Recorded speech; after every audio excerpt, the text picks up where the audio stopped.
On a snow-heavy night in Boston, Sadie Lawson signed her name to a marriage contract 5 months pregnant, and the man about to become her husband was someone the entire underworld only dared to name behind his back.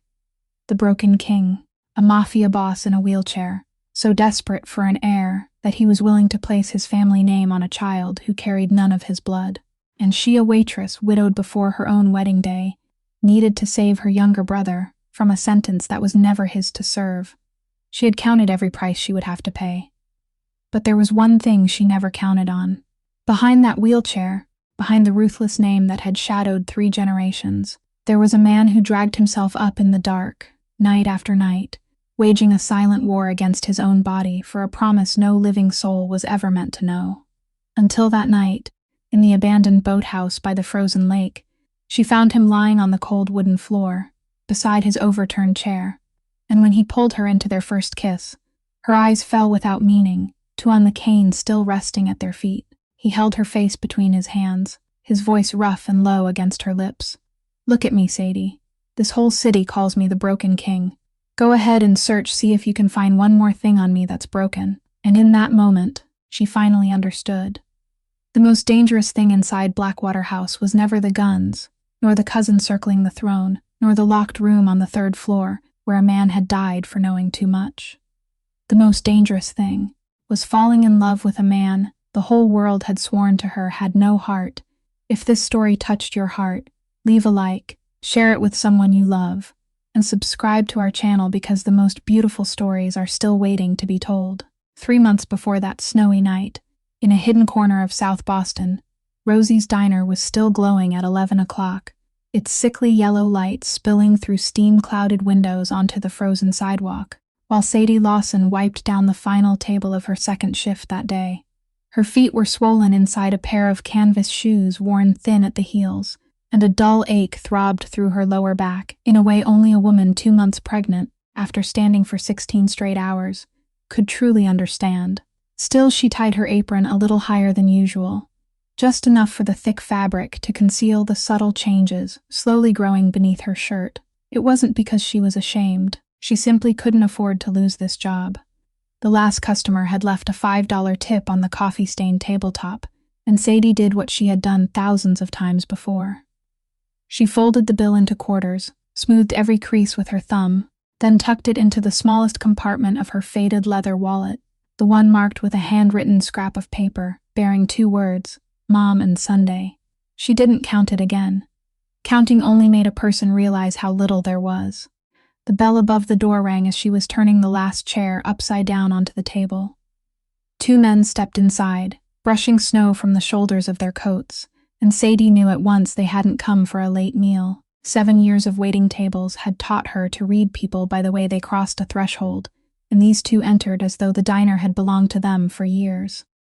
They moved slowly, never glanced at the menu, and kept their eyes fixed only on her. The taller man pulled out a stool at the counter and set down a thick stack of papers bound in a gray plastic cover.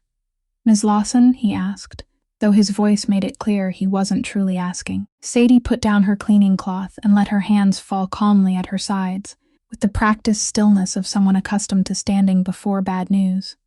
"We're here about Daniel Reeves's debt," he said, opening the file with 2 fingers, as though he were turning over a deck of cards whose ending he already knew. Sadie's heart tightened when she heard that name spoken by a stranger. Danny had been in the ground for 2 months, yet the numbers he'd left behind were still alive, still breathing, still coming to knock at her door at 11 o'clock at night. Hospital bills, the man read in an even voice. Back rent, an unsecured personal loan. Loans from places that aren't licensed to lend money. $42,000 in total. "You've been making payments to 6 different creditors for the past 2 months, haven't you?"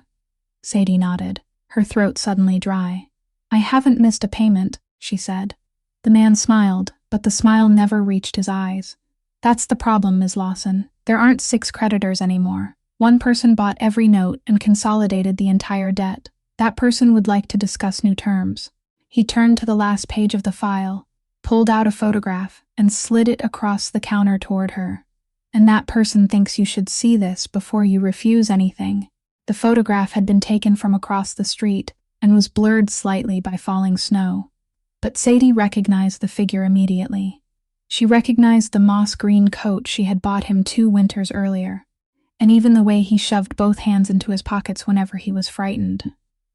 Toby, her younger brother, was walking out through the gates of the district police station, his head bowed, his shoulders drawn inward as though he wanted to shrink until he disappeared from the world. "The boy is 19, the debt collector said, his voice almost gentle, and that gentleness frightened her more than any shout could have. "An art student, draws portraits of strangers on the subway. A good kid, good enough to sign paperwork putting an account in his name, for someone he trusted, without understanding what it was. That account has just been flagged in an investigation, Ms. Lawson. If the case moves forward, your brother will have a criminal record before he turns 20. But if someone wanted that file to disappear, it could disappear. Everything depends on the goodwill of the new creditor." Sadie's hands began to tremble, not because she feared for herself. She had been poor all her life. She had lost her father, lost the man she was supposed to marry, and grown accustomed to fate taking one thing after another. But Toby was the final boundary. He was the one thing she had sworn she would never let the world touch. She opened her mouth to speak, but the bell above the door rang again. A man stepped inside.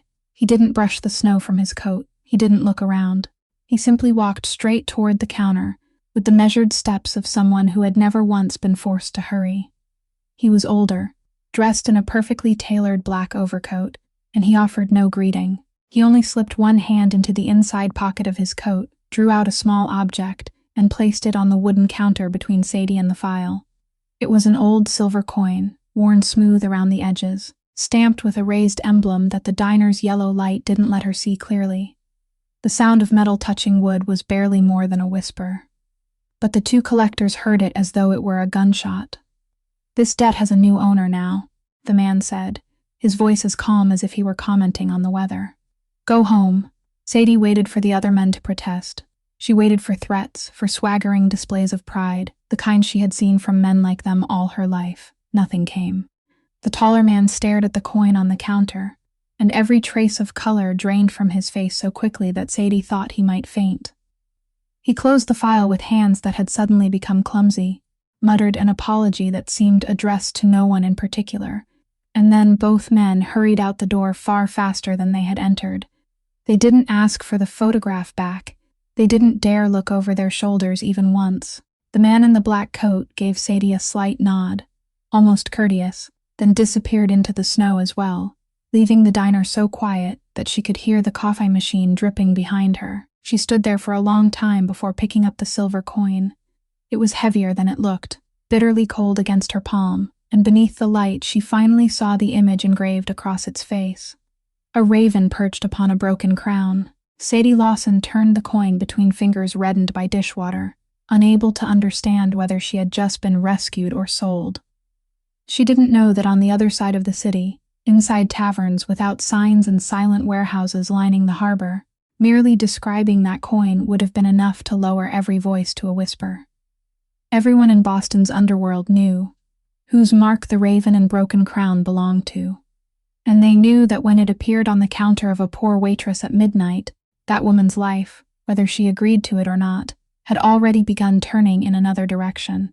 3 days later, a cream-colored envelope with no stamp and no postmark was slipped beneath the door of Sadie's apartment. Inside was nothing but a card bearing the address of a law office in the financial district and one brief handwritten line. "Thursday at 10 o'clock, regarding the coin in your possession." It was a signature, no threat. Truly powerful people, Sadie thought as she stood before the towering gray stone building at exactly 10 o'clock on Thursday morning, never needed to threaten anyone, because the whole world had already learned to fear them. Attorney Martin Pierce's office occupied the 19th floor, beyond 2 sets of heavy wooden doors and a secretary whose smile looked very well paid. Pierce himself was a man in his 60s, with neatly combed silver hair, and the eyes of someone who had witnessed too many secrets to be surprised by anything anymore. He invited her to sit, poured tea she didn't touch, then placed a thick leather-bound document in front of her, with the care of a man setting down something fragile. "Miss Lawson," he began, "my client has purchased every financial obligation connected to you, and he would like to propose a complete resolution. Before you read it, I need you to understand that this isn't a new loan, an extension, or any form of debt you have ever known. This is a marriage proposal." Sadie thought she had misheard him. She looked at the elderly attorney, waiting for a smile that would reveal it was some legal metaphor, but Pierce's face remained as flat and still as the wooden desk between them. "My client is Connor Kavanagh," he said, then paused, as though the name required a silence of its own in which to be absorbed. Sadie didn't live in the world of names like that, but even she had heard his. She had seen it in news reports about harbor acquisitions, and heard it whispered by late-night customers at the diner after they had drunk enough to discuss things that shouldn't be discussed. People said the head of the Kavanagh family had been confined to a wheelchair after an explosion. People said his younger brother had died in that same explosion. People said many things, and every one of them was spoken in a lowered voice. She opened the document. The first page listed what she would receive, and Sadie read slowly, one line at a time, with the habit of someone who had spent her entire life examining every paper before signing, because she had never possessed the money to hire anyone to read it for her. The entire debt of $42,000 would be permanently erased. The matter concerning Tobias Lawson would be taken over by the family's legal team, and Pierce emphasized in an even voice that the boy would be publicly cleared as the victim of a fraudulent scheme, not concealed or protected in secret, because his client didn't hide what could be proven. Tobias would receive an educational allowance until graduation.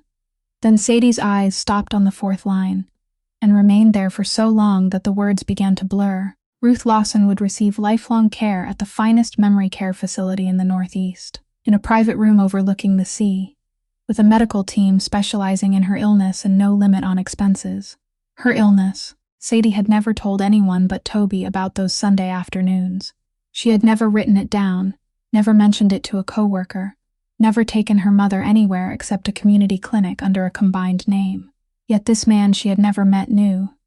He knew what illness her mother had, knew where she was living, and even knew that what she needed most was a window overlooking the water. A chill moved down Sadie's spine at the same moment something hot and tender rose behind her eyes. She didn't know whether to call the feeling being understood or being dissected. She only knew that no one in the world, not even those who loved her, had ever seen her so clearly. In return, Pierce said, "My client requires a legal and public marriage, along with 3 special provisions that he has instructed me to read aloud, rather than allow you to read silently."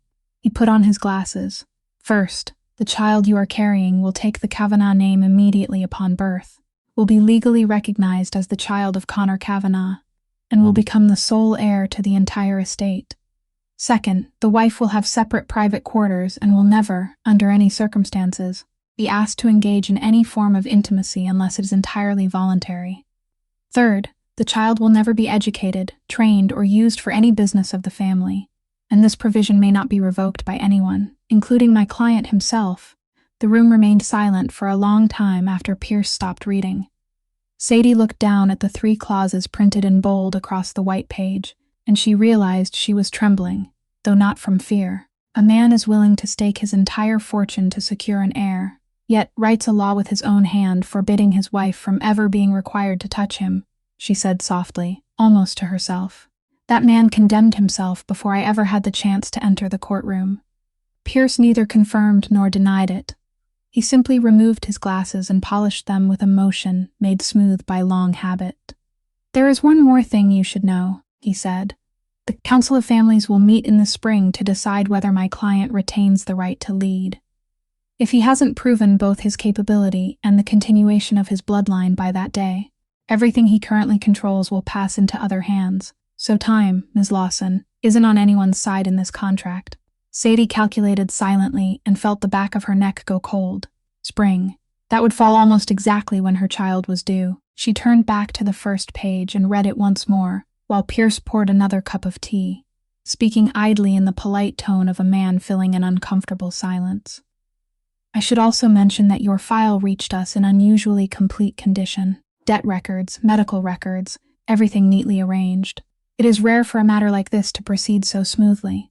A stroke of good fortune within misfortune, one might say." Sadie only nodded faintly, her thoughts still caught on the line about the room overlooking the sea. She thought of Toby and the criminal record hanging over his head at 19.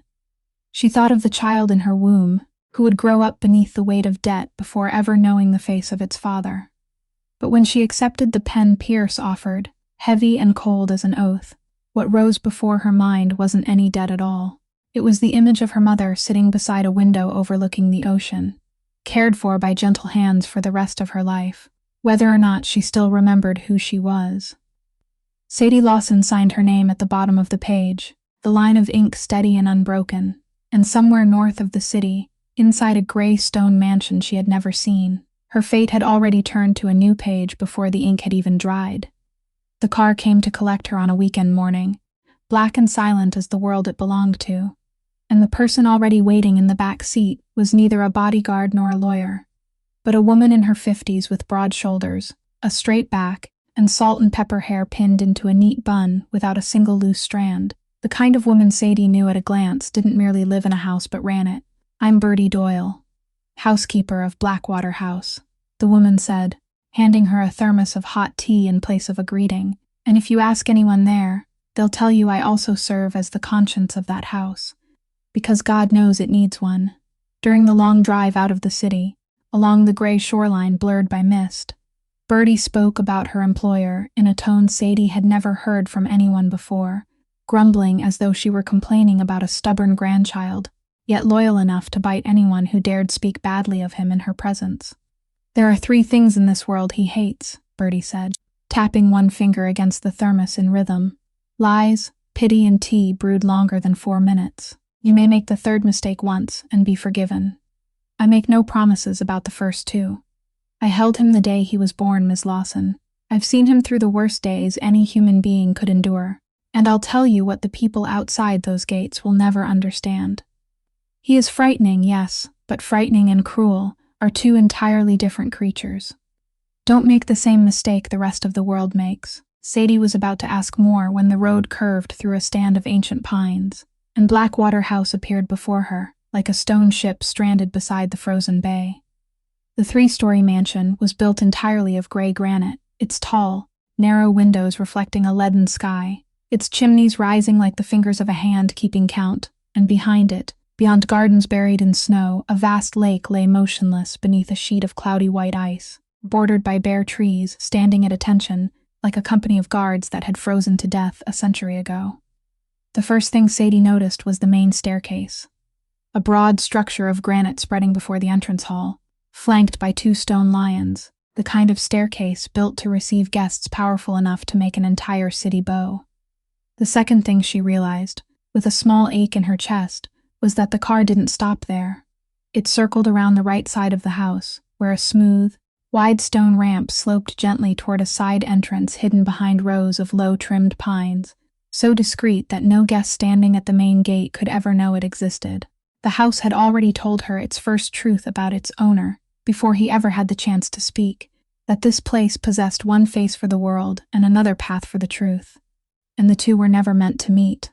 Inside, the corridor smelled of beeswax and cedar. The ceilings rose impossibly high, and portraits of Kavana ancestors looked down at her with the same cold gray eyes.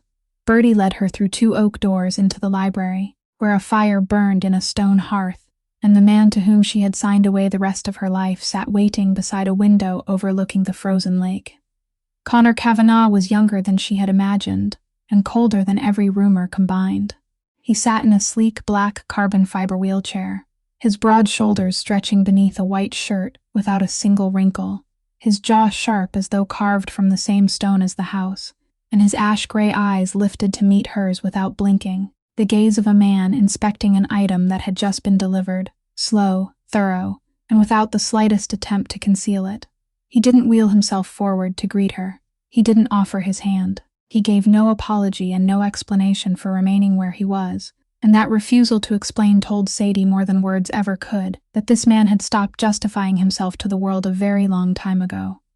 "Ms. Lawson," he said, his voice deep and dry as aged whiskey, "you may sit or you may stand there and continue judging me for a while longer. I'm told you are skilled at both." Sadie pulled out the chair across from him, sat with her back straight, and placed both hands on her knees. "And I'm told you pay for the truth," she replied. "So here it is. I've finished judging you. You don't look like a man who needs to buy a wife. You look like a man who needs to buy a witness." Something flashed in the depths of his gray eyes. So quickly she almost missed it, not quite a smile, but perhaps some distant relative of one. "Then the witness should hear the rules of this house clearly," he said, and began listing them in the steady voice of a man reciting business terms. "The west wing of the second floor belongs to you. No servant will enter your private rooms without permission. You may use the library, the conservatory, the gardens, and the household cars. You may go anywhere in the city, provided you inform Mackey's security team." He paused. "The east wing of the third floor is locked." "Don't ask." Sadie looked directly into his eyes. "And what rules apply to you?" she asked. "You make rules for the house and for me. What do you bind yourself with?" This time his surprise was more visible, a brief stillness in the hand resting on the wheel rim, as though no one in the past 20 months had thought to ask him that question. "I never ask again for something you have refused once," he said slowly, laying each word down like a stone in a road. "I don't lie to you, no matter how ugly the truth may be, and in return, I ask only one thing. Never lie to me, Ms. Lawson. In this house, I can forgive a dagger. I can forgive poison. But I can't forgive a lie because a dagger can only kill a man, while a lie kills trust. And trust is the one thing I no longer possess enough of to lose again." The room fell silent, with only the crackle of burning wood in the hearth between them, and Sadie nodded, a slow gesture carrying the weight of an oath. She rose and asked permission to retire to her room, and as she passed the wheelchair, her eyes fell by accident to the hand resting on the rim, where the cuff of his white shirt revealed a dark red stain beneath the fabric at his wrist. Blood, not yet fully dry. She faltered for half a step. He saw it. He saw exactly where her gaze had landed, and Sadie waited for him to pull down his sleeve, waited for some careless explanation about a scratch suffered while working, anything people usually did, to close a door that had opened by mistake. Connor Kavanagh did nothing. He left his hand where it was, left the blood where it was, and looked back at her with calm gray eyes, as though to say, "I promised I wouldn't lie to you, and this silence is the most honest thing I have." Sadie lowered her head in farewell, and walked out of the library, hearing the heavy wooden door close behind her, and carried a question up to her new rooms that hadn't been invited, but clung to her throughout her first night, beneath that unfamiliar roof. What did that man do alone each night? Where did he go? And how badly did it hurt? For morning to leave nothing behind but blood still damp on the cuff of a white shirt he couldn't even be bothered to hide.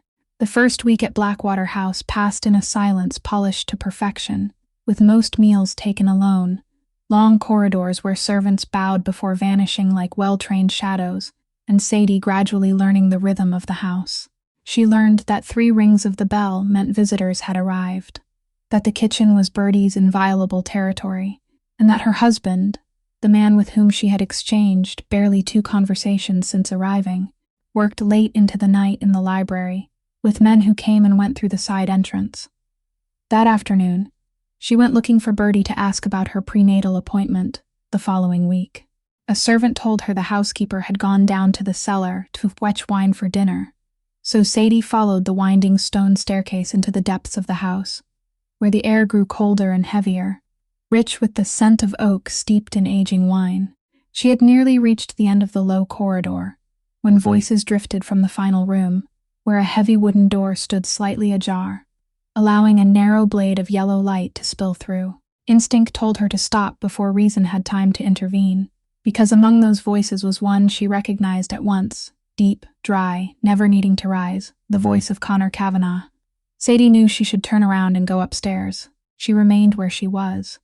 Through the opening, she saw a broad stone-floored room, wine racks running along the walls like bookshelves in a giant's library, and in the center, beneath a low-hanging lamp, Connor sat behind a long wooden table. Mackie stood slightly behind his shoulder, with his arms folded across his chest, while on the other side of the table, a gray-haired man in work clothes twisted a wool cap between both hands, beside a younger man in a gray suit who was sweating despite the cellar being as cold as a morgue.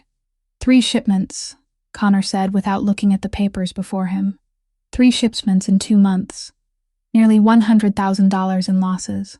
Every one of them passed through Warehouse 7. Every one of them during your shift, Mr. Farrell. The gray-haired man swallowed, then raised his head with the resolve of someone who had rehearsed his answer all night. Sir? It was me. I took the goods. I sold them outside. I accept full responsibility. I only ask that you leave my family out of it." The seller became utterly still, and from the doorway Sadie watched Connor lean back, lace his fingers together, and tilt his head slightly, studying the man before him for so long that Farrell began to tremble.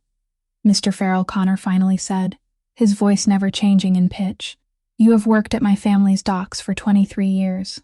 My father once said you were the only man he trusted with a warehouse key, without counting the inventory afterward. A man like that doesn't suddenly become a thief at 58. You are holding that cap as though it were something else. I suspect you are holding it in place of a name. Your son, isn't it? The boy is in his 20s. He left his job at the ship repair yard last fall, and the people he owes money to aren't the kind of creditors who keep offices." The man named Farrell collapsed, as though someone had pulled the spine from his body. His shoulders shook, and the real confession spilled out in broken, disordered fragments. His son's addiction. The nights he had searched abandoned buildings for him. The shipments he had moved outside the docks to pay the boy's debts, because he was afraid they would hurt him. Sadie held her breath behind the door, one hand unconsciously resting on her stomach, and waited for the sentence. Connor remained silent for a long time before speaking, his voice still level, though something had shifted beneath the surface. "You stole from me, Farrell. That is the truth, and the truth has a price. You will work without pay for 6 months until every dollar has been returned. But you didn't lie when I asked you directly. You only tried to place yourself between your child and the danger coming for him, and that is a crime I can't judge, because someone once stood in front of me in exactly the same way. Bring the boy to Mackie tomorrow morning. There is a good rehabilitation center outside Portland. The family will cover the cost. If he runs from it, you lose your job. If he stays for 12 months, I will consider the matter of Warehouse 7 as though it never happened." Farrell let out a strangled sob and began stammering words of gratitude, but Connor had already turned toward the man in the gray suit, who stood frozen in place, and the temperature in his voice dropped below even the cold of the stone cellar. "As for you, Quinn, assistant port manager, you signed off on 3 inventory reports stating that Warehouse 7 wasn't missing a single crate. You knew what Farrell was doing from the first shipment.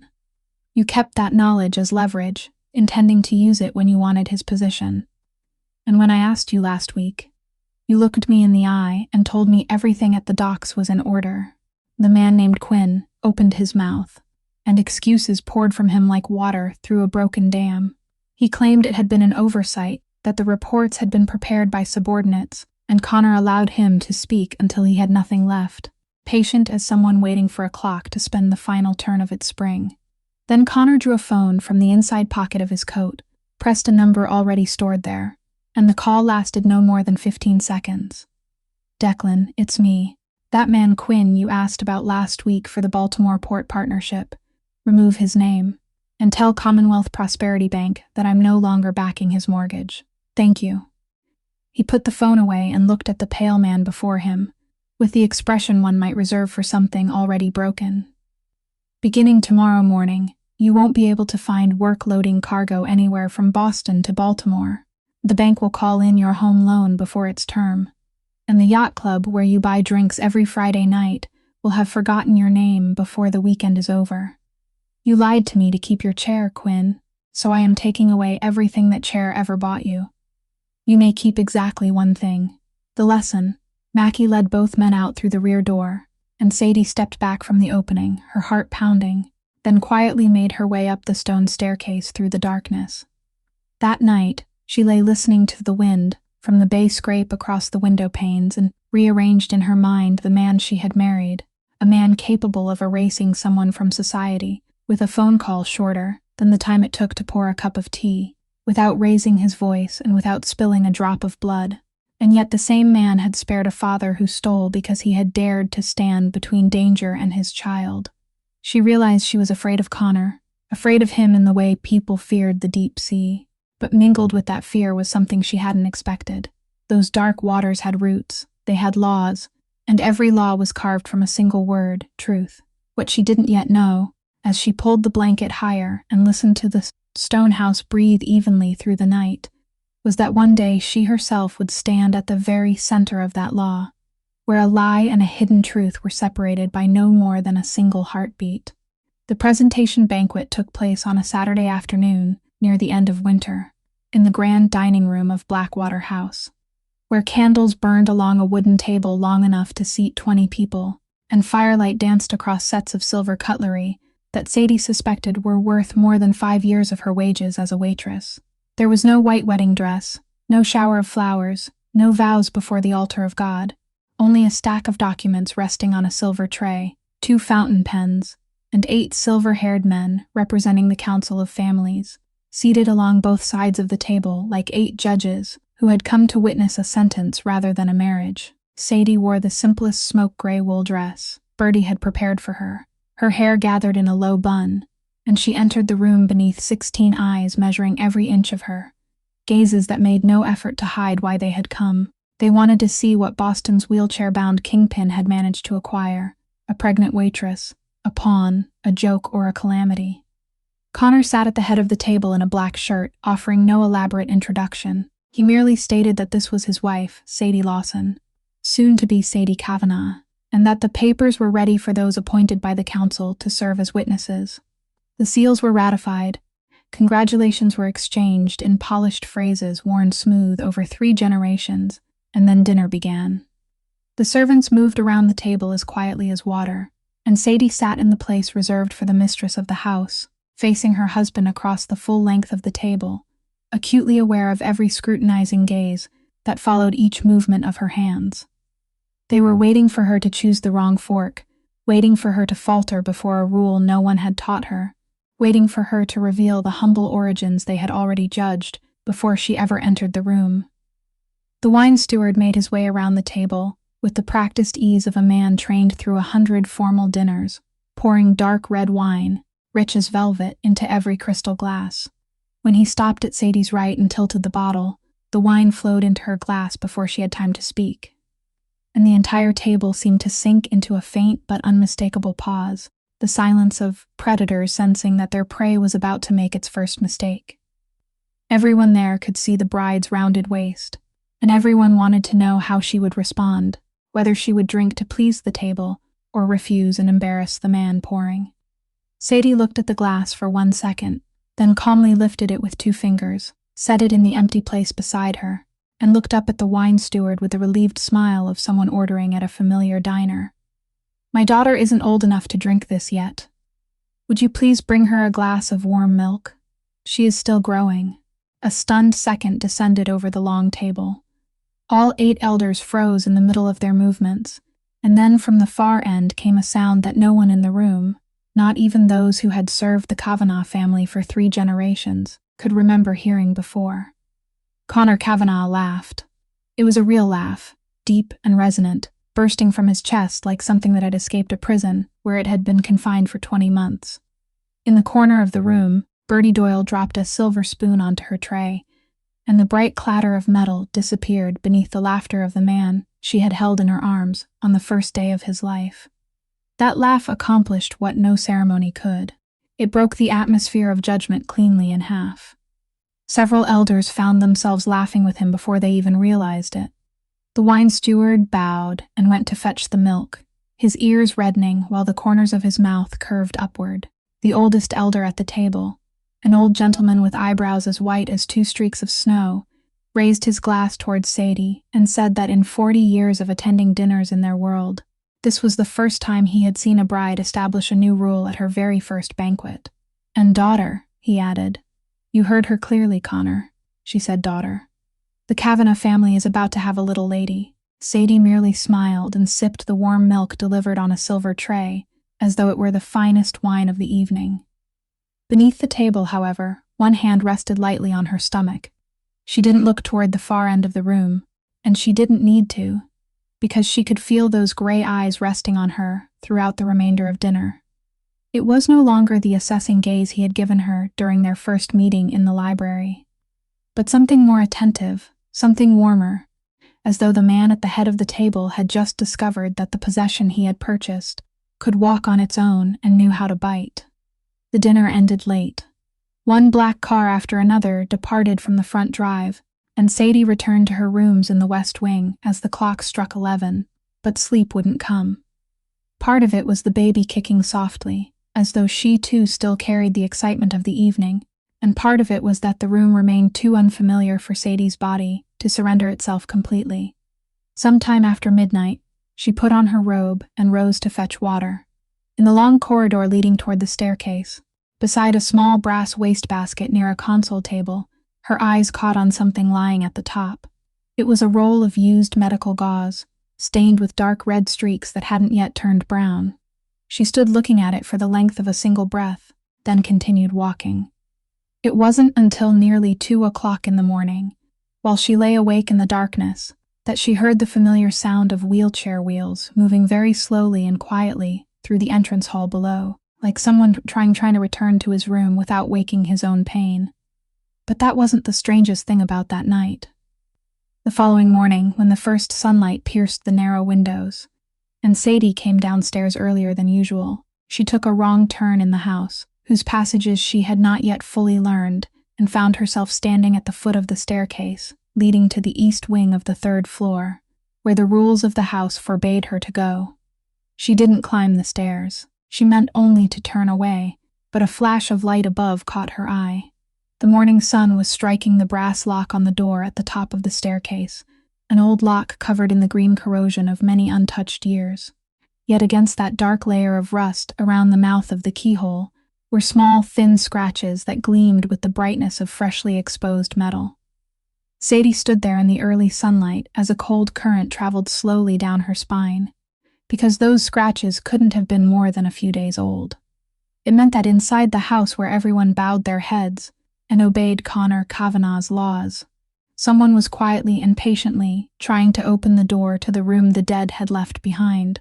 Sadie kept the scratches around the lock to herself, quietly storing them away as she might record an unfamiliar number in a ledger, because she understood that suspicion without proof wasn't yet worth placing on the table of a man the whole world was already watching for weakness. Instead, she turned to the work her hands had known how to do best, since the days when she helped her mother count every grocery penny. She read the accounts. No one assigned her the task, but the mistress of Blackwater House had the right to inspect the household expenses, and Sadie spent an entire week of sleet and rain in the library with the leather-bound ledgers, checking every column of numbers with the patience of a woman who had once counted loose tips at the end of every night.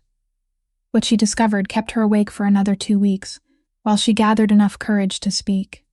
That morning, she came down to the dining room early, placed the ledger beside Connor's coffee tray, opened it to the page she had marked, and spoke before fear had time to catch up with her. "Sir, this house is burning money to heat 11 rooms no one has entered in nearly 2 years, while the dockworkers' housing, property belonging to the family itself, has roofs that leak so badly people have to set out buckets every time the snow melts." I reviewed the maintenance reports. Repairing the entire housing block would cost less than the coal and firewood those empty rooms consume in a single winter. She stood straight and waited for the storm, waited for him to ask who had given her permission to search through the books, waited for the voice as cold as the stone cellar she had heard that day. Connor merely pulled the ledger closer, scanned the lines she had marked in pencil, tapped his forefinger twice against the edge of the table, and said simply, "Fix it. Tell Mackie to use the dock crews and have it finished this month. Give priority to homes with children and the elderly." Sadie stood there, momentarily stunned, and when he looked up and caught the bewilderment on her face, one corner of his mouth lifted by half a fraction. "What is it? You had a defense prepared, didn't you?" "3, she admitted. "Then you wasted your time writing them," he said, returning to his coffee. "I didn't marry a decoration that happens to breathe. The next time you find a flaw in my accounts, bring it straight to the breakfast table. Don't spend 2 weeks gathering courage. I pay for the truth, not for people creeping around it." From that morning on, something began to shift very slowly between the two strangers living beneath the same roof, not through grand declarations, but through things so small they might have gone unnoticed by anyone who wasn't paying attention. The following week, they rode together to the harbor to inspect the repairs on the workers' housing. The road along the frozen bay was rough and uneven, and each time the car struck a crack, Sadie saw the man beside her tighten his jaw by the slightest degree. his knuckles whitening against the armrest as pain was swallowed before it could become sound. She didn't ask whether he was all right. She knew the question would earn her nothing but the words, "I'm fine," and a door slamming shut. Instead, she leaned forward, turned the heater to its highest setting, aimed the vents toward his seat, then rubbed her hands together and complained that the cold in this place sank too deeply into her bones, and that she hoped he wouldn't mind sitting in a little extra heat because she had no intention of sharing winter with anyone. Connor looked at her for a second longer than necessary, long enough for her to know he saw straight through the clumsy lie, but he didn't expose it. He only gave a slight nod and turned toward the window, and for the rest of the drive warm air flowed steadily over his motionless knees without either of them having to name the reason. Then came the evening when the family received a retired judge. Sadie stood before the mirror in the small dressing room beside the hall, struggling with the clasp of the pearl necklace Bertie had given her. Her fingers, stiff from the cold, kept slipping over the tiny fastening, and she didn't hear the wheelchair moving across the carpet until Connor's low voice sounded behind her. "Let me." He rolled closer and took both ends of the necklace from her hands, and Sadie stood still, holding her breath, as those unexpectedly warm fingers worked behind her neck, slowly and carefully, with a precision that seemed strangely out of place in a man who did everything else in life with the speed of a falling blade. "Done," he said, but his thumb lingered for half a second against the skin at the nape of her neck, directly above the pulse she couldn't possibly hide. When she turned to thank him, he added in a voice lower than usual, "My mother was ill in her final years. Her hands shook so badly she couldn't fasten a single button by herself. I learned to do this for her when I was 16. This is the first time I've used that skill since." He rolled away before Sadie could answer, leaving her alone in the middle of the room, with the warmth still resting at the back of her neck, and a fragment of his past placed quietly in her hands without being asked for. The first piece he had given willingly, and she understood what it had cost him. But the moment that changed everything came late one afternoon at the end of that week, when she entered the library to return a book and found him sitting motionless beside the desk, holding the silver picture frame that usually lay face down against the wood. Now it stood upright beneath the lamplight. Two young men were pictured on the deck of a yacht, the sunlight in the photograph bright and golden.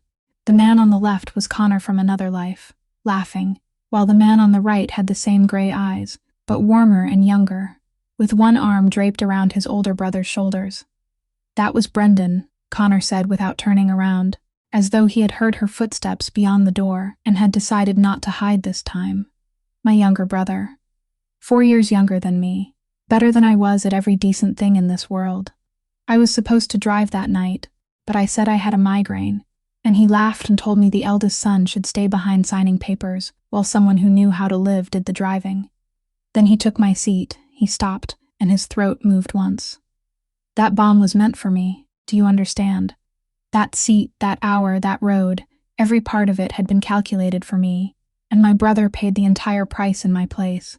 The room grew so quiet that they could hear the snow scraping against the glass. Sadie crossed the space between them before she had time to decide, and her hand came to rest over his, clenched tightly against the side of the chair, a touch as light as a condolence for which no words existed. Connor jerked his hand away with such speed and force that it was as though her skin had burned him.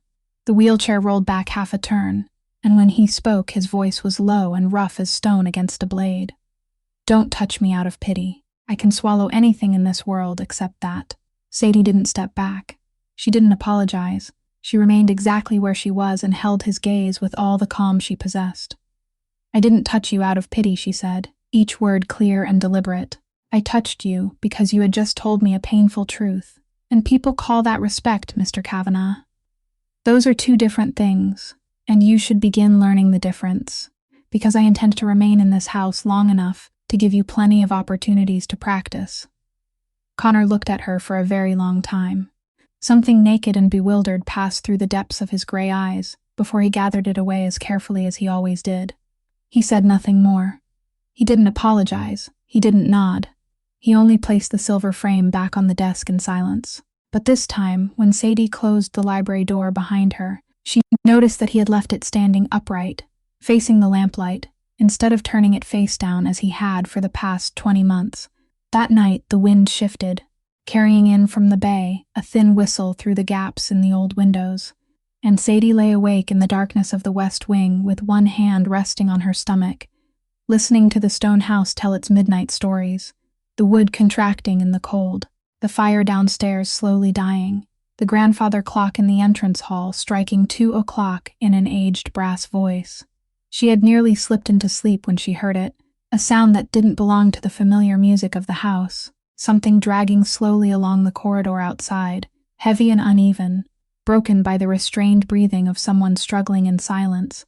And then, without warning, a deep, weighty crash reverberated through the wall, the sound of a human body striking the wooden floor. Sadie sat upright before her mind had time to name what was happening. Her bare feet touched the cold floor. She crossed the room in 3 steps, and her hand was already on the doorknob, already turning it halfway, when she heard the second sound, and it was that sound that held her still. It wasn't a call. It wasn't a groan. It was breathing, harsh and furious, the breathing of a man fighting alone on the floor beyond her door, a man who would rather bite through his own lip than let a cry for help escape. And in that moment, with her hand still resting on the knob, Sadie understood with an instinct sharper than reason that if she opened the door, she would save him from the floor, but destroy the last thing he still possessed for himself, the right to fall without anyone witnessing it. That man had been watched by the entire city because of his wheelchair, examined by the council for every sign of weakness, and forced to build a separate entrance into his own home, to shield himself from the eyes of others. He had no place left in the world where he was allowed to fail in private, except that dark corridor at 2 o'clock in the morning. So Sadie did the hardest thing she had ever done, harder even than signing the marriage contract. She remained still. She pressed her entire palm against the cold wood of the door, rested her forehead against it, and stood in the darkness, listening to every movement on the other side, the sound of bare arms sliding across the floor in search of leverage, the groan of the wheelchair's metal frame being dragged closer, the effort ground down between clenched teeth, one slip, one furious hand striking the floor, then another attempt, slower this time, more stubborn. Inside her, the baby gave one small kick and then went quiet, as though she too were holding her breath with her mother. Sadie stood there without knowing how long, until the breathing on the other side became steady again, until the wheels finally began to move, slowly receding toward the far end of the corridor. Only when the sound had disappeared completely into the heart of the house did she allow her knees to give way beside the door, and only then did she allow the tears to come, silent and hot, crying for a man so proud that he would rather crawl across the floor of his own home than knock once on a door with someone waiting directly behind it. The next morning, she entered the dining room and found him there before his usual hour. No reports lay open in front of him. There was no coffee. His face was gray with exhaustion, and something in the way he sat was drawn as tight as a string about to snap. He didn't greet her or prepare the ground. He simply spoke into the space between them. "You heard me last night." It wasn't a question, so Sadie didn't answer it as one. She pulled out a chair, sat down, poured herself tea with steady hands, and replied, "Yes, I heard." "Then you also understand why this has to end," Connor said, his voice flat and cold as the lake outside. "I'll have Pierce redraft the papers. Every benefit promised to you will remain unchanged, complete, and lifelong. You may return to the city this week." This arrangement was a mistake from the beginning. Sadie set down her teacup slowly. The faint sound of porcelain touching porcelain rang through the silent room, and she said a single word. "No." Connor blinked, as though in every scenario he had constructed through the night, that answer had never existed. "What did you say?" "I said no, sir." "I'm not going anywhere," Sadie repeated, calmly meeting the gray eyes that had darkened before her. "You fell last night. I heard it. And that changes nothing about the way I see you, except that it confirms something I've suspected for a long time, that you are so stubborn you would rather crawl across the floor than call out to the person standing directly behind the door." His jaw tightened, and when he spoke, the frozen shell cracked just enough to reveal what lay beneath it, tired and exposed. "You don't understand. Most people can't bear to watch a man fail. They say it doesn't matter, and then their eyes change, one by one. I've seen the entire collection of those changed looks. I don't need yours added to it. I didn't watch," Sadie said, letting each word fall slowly between them, like stones laid into a road. I waited. You were on the floor on the other side of the wall, and I stood on this side with my hand against the door the entire time, waiting for a call I knew would never come. Watching and waiting are two different things, Mr. Kavanagh. One takes dignity away from the person who has fallen. The other protects it, and I think it is time someone taught you the difference. Just as I told you about pity and respect. The room sank into silence for a long time. Connor looked at her as though she were a problem that refused to obey any law he understood, and at last he turned his face toward the window overlooking the frozen lake. His voice lowered, almost as though he were speaking to himself rather than to her. Do you know what the funniest part is? For 20 months, I never once asked why I wasn't getting better. I took the medicine, I did the exercises. Yet my strength kept slipping through my hands like sand, and I never questioned it, because somewhere in my mind, I thought that was how it should be. Brendan paid with his entire life, so I would pay with my legs and nights like last night. It seemed only fair that I make payments on my share. Sadie heard those words, and something pierced her chest, sharp and deep, not because of the pain in them, but because of the calm with which he spoke. This man had sentenced himself 20 months ago and had obediently carried out that sentence every day without filing a single appeal. She offered no words of comfort. She knew he would throw them aside like an unnecessary blanket. Instead, she rose, walked around the table, filled the empty coffee cup before him as though it were the most ordinary part of every morning, then spoke in the voice of someone closing the books at the end of the day. Then this is the arrangement, sir. You may continue paying a debt no one has asked you to repay if that is what you choose. As for me, I will remain here, behind my door, and wait until the day you realize that some sentences exist, only because the prisoner refuses to walk out of a cell whose lock is already open.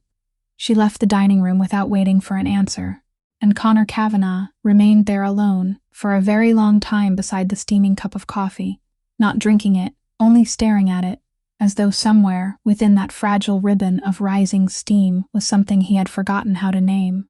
From that morning onward, no one in the house ever heard the master mention redrafting the papers or sending a car back to the city again. The following Wednesday morning, disaster nearly struck on the side ramp of the mansion, where Connor descended each day to reach the car waiting to take him to meetings at the harbor office, and Sadie witnessed everything from the dining room window. The wheelchair had just entered the sloping section when it suddenly picked up speed in a way that wasn't natural.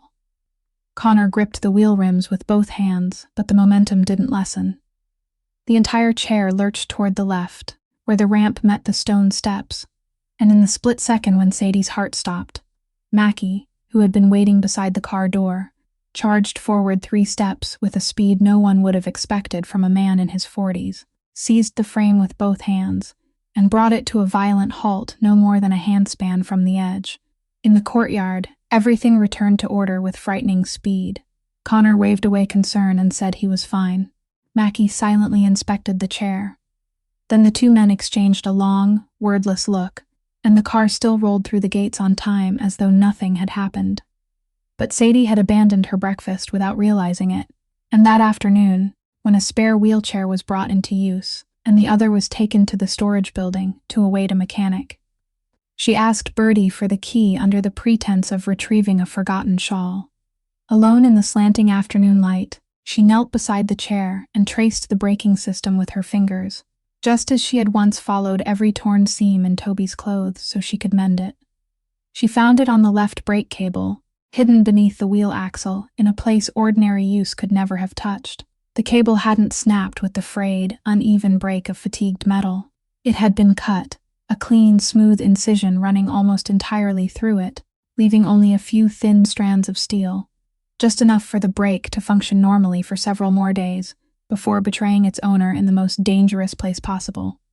Sadie remained motionless beside the chair for a long time, machine grease staining her hand, the cold of the storage building seeping through her wool dress without her noticing, because her entire mind had been overtaken by one simple and horrifying truth. Someone had knelt in the exact place where she was kneeling, with a blade in hand and enough knowledge of that chair to know precisely where to cut.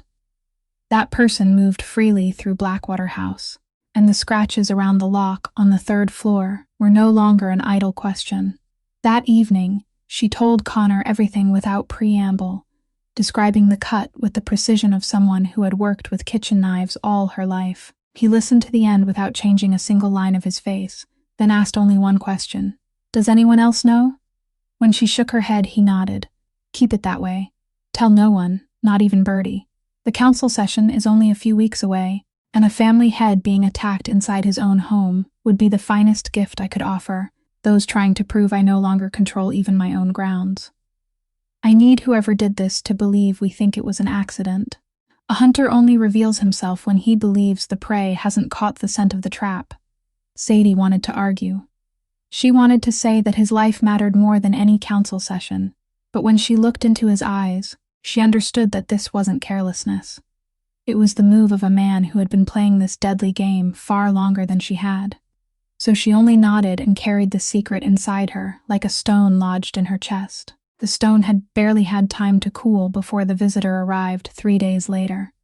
A slate-gray sports car glided into the front courtyard like a blade passing over silk, and the man who stepped out carried a kind of brightness Sadie distrusted at once. He was tall and handsome, with the flawless beauty of someone carefully maintained. His smile forming before its owner had even properly seen the person before him. Desmond Kavanagh, Connor's cousin and second in command, a man Bertie introduced through clenched teeth with one sentence. Young Mr. Desmond has come without warning, as usual. He kissed Sadie's hand in the old-fashioned manner, praised how much warmer the house had become since acquiring a mistress, and asked after her health with concern, tailored so precisely it might have been measured and sewn for the occasion. Throughout afternoon tea, he spoke with the effortless charm of a practiced host, but Sadie, who had learned through 7 years of waiting tables that a person's hands were more truthful than their mouth, never stopped watching his right hand, where a silver lighter turned continuously between his long fingers, turning, stopping, turning again with the steady rhythm of a metronome, even though he never lit a single cigarette. His opportunity came when Bertie was summoned to the kitchen, and the two of them were left alone beside the window overlooking the frozen lake. Desmond lowered his voice into the warm register of private concern. "Sadie, I hope you won't think me impertinent, but family must look after one another, and you are family now. My cousin is a great man in his own way, but you should also understand what this marriage was born from. The council needed to see an heir. The papers needed a name. Every part of it was a necessary move. I only worry about you." He paused with perfect calculation, turned the lighter once more, then lowered the honey-coated blade in a voice as smooth as velvet. "A child with no Kavanagh blood, given the Kavanagh name because of a contract. Have you ever wondered what will happen on the day she is born, when the papers are complete and the council has given its approval? What kind of eyes will he use to look at her? The eyes of a father, or the eyes of a man who has finished signing a contract and sees no reason to read it again?" The question struck the softest place in Sadie's chest, the very fear she had hidden beneath every layer of courage, and for 1 second she nearly allowed it to show on her face.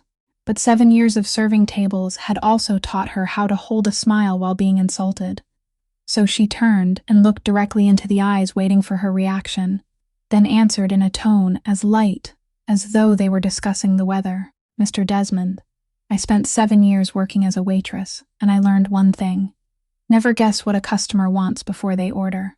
People are wrong far too often, especially when they are guessing about someone else's heart. As for my daughter, she doesn't need anyone to look at her in any particular way. She already has me looking at her with my entire life. That is enough capital for her to grow on. Anything more, should it come, will be profit, and I imagine the Kavanagh family understands profit better than I do." Desmond's smile didn't falter. He even gave a soft laugh and praised his sister-in-law for her sharpness, but Sadie saw it, a flash that appeared and vanished behind his eyes. It wasn't anger. It was the look of a chess player who had just discovered that the piece before him could move on its own and was quietly recalculating his next move. The silver lighter turned exactly once more in his hand, then became still. He left before dinner, embracing Connor by the shoulder, with easy affection in the entrance hall, and promising to see him at the council session, and the house closed its doors behind him, the way one might close a door after an unfamiliar wind had passed through. At the end of that week, according to arrangements made earlier by Dr. Hale, A young private nurse moved into the mansion to oversee the mistress's pregnancy. Kayla Bennett was 24, gentle and careful in her work, with a temperament so mild she was almost transparent. But Sadie, who had learned to notice the smallest things, soon began to recognize details that didn't fit. The way Kayla always lowered her eyes whenever anyone asked about her family. She occasionally asked questions beyond the boundaries of her duties with such casual ease. Was the mistress going out today? On which day of the week did the mistress usually send her correspondence? Had the master been sleeping well lately? Each question alone was as harmless as a glass of water, but when arranged side by side inside a house where a brake cable had been cut and a lock had been partially forced, they began to resemble small stones someone was quietly laying into a path. Sadie decided not to question her, not to expose her, only to remember, as her father had taught her while he was still alive, that if you wanted to know where the water was flowing, you shouldn't block the current. You should set a leaf upon it and watch in silence. The leaf Sadie set upon the current wasn't Kayla, but a bottle of medicine, because of all the things that didn't fit inside Blackwater House.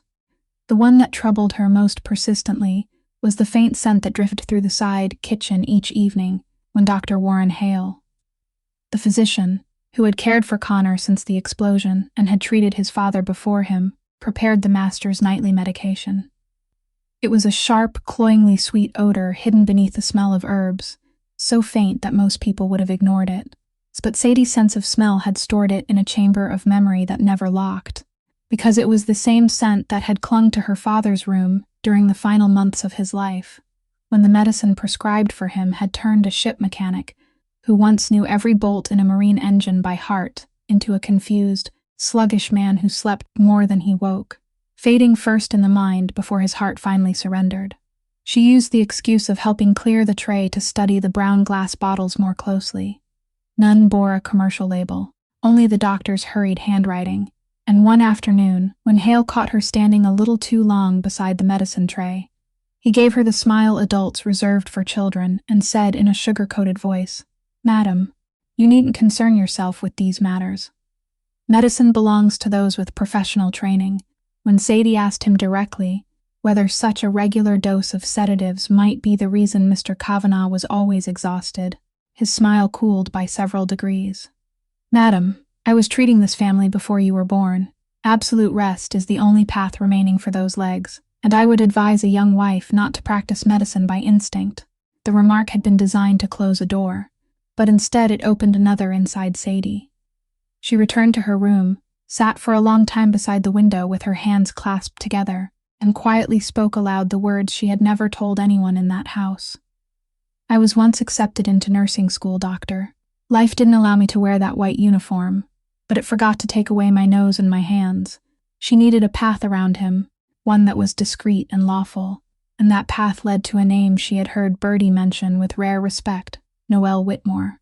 An attorney, and the woman who had once worn Connor Kavanagh's engagement ring before the explosion. Sadie arranged to meet her at a small tea shop in the city, prepared to face a rival, but the 31-year-old woman with neatly swept brown hair took Sadie's hand between both of her warm palms, ordered chamomile tea for the pregnant woman before she could open the menu, and listened to the entire story of the unlabeled medicine, with her brows drawing closer together with every detail. "I know an independent doctor, discreet and owing nothing to anyone in Boston," Noelle said near the end of their meeting. "I'll arrange an examination under the pretext of a routine insurance consultation. Leave the paperwork to me. But before you go, Sadie, let me tell you something outside the law. You will need it more than any test result." She turned her teacup slowly between her hands, her eyes resting on the snowfall beyond the window. "That man has one condition no medicine can cure. He always drives people away first. Always. That way, leaving remains his decision rather than theirs. Years ago, I went because I believed it was what he wanted. Only much later did I understand it was merely what he feared. So if there comes a day when he opens the door and tells you to leave, look carefully, because that may be the day he needs you to stay most." The examination passed without incident 3 days later. The independent physician left the mansion carrying a case of samples, and 1 week after that, the results reached Sadie through Noelle's office.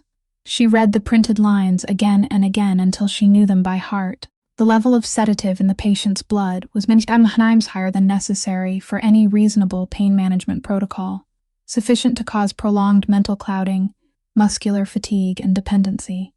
More significantly, the neurological reflexes in the lower limbs indicated that the damage was incomplete, and the actual potential for recovery might be substantially better than the existing medical records suggested. Sadie carried the paper into the library that evening and placed it before Connor. His anger arrived exactly as she had expected, cold, immediate, and aimed directly at her. "What have you done?" "A strange doctor in my house, testing my blood behind my back." "My medication isn't your concern, madam. You have crossed far beyond the boundaries of our contract." Sadie didn't step back. Before entering the room, she had already decided that tonight she wouldn't retreat. "I crossed a boundary." "Yes," she said, her voice never rising but refusing to yield an inch. "Then look down at that paper and tell me who crossed first. For 20 months you have swallowed a nightly dose strong enough to cloud the mind of a healthy man. For 20 months you believed that exhaustion was part of your punishment. But if obeying your doctor is what has made you weaker with every passing day, then this isn't treatment anymore, Mr. Kavanagh. It is surrender by prescription. And let me make one thing perfectly clear. I didn't sign a marriage contract with a man who surrenders." She set the test results neatly on the desk and walked out of the library. For the next 2 days, Blackwater House endured a second winter beneath its own roof. They met at the dining table with perfectly proper greetings and silences that lasted longer than the meals. Bertie moved between the two battle lines, wearing the expression of a woman who had witnessed enough storms to know that every storm eventually broke.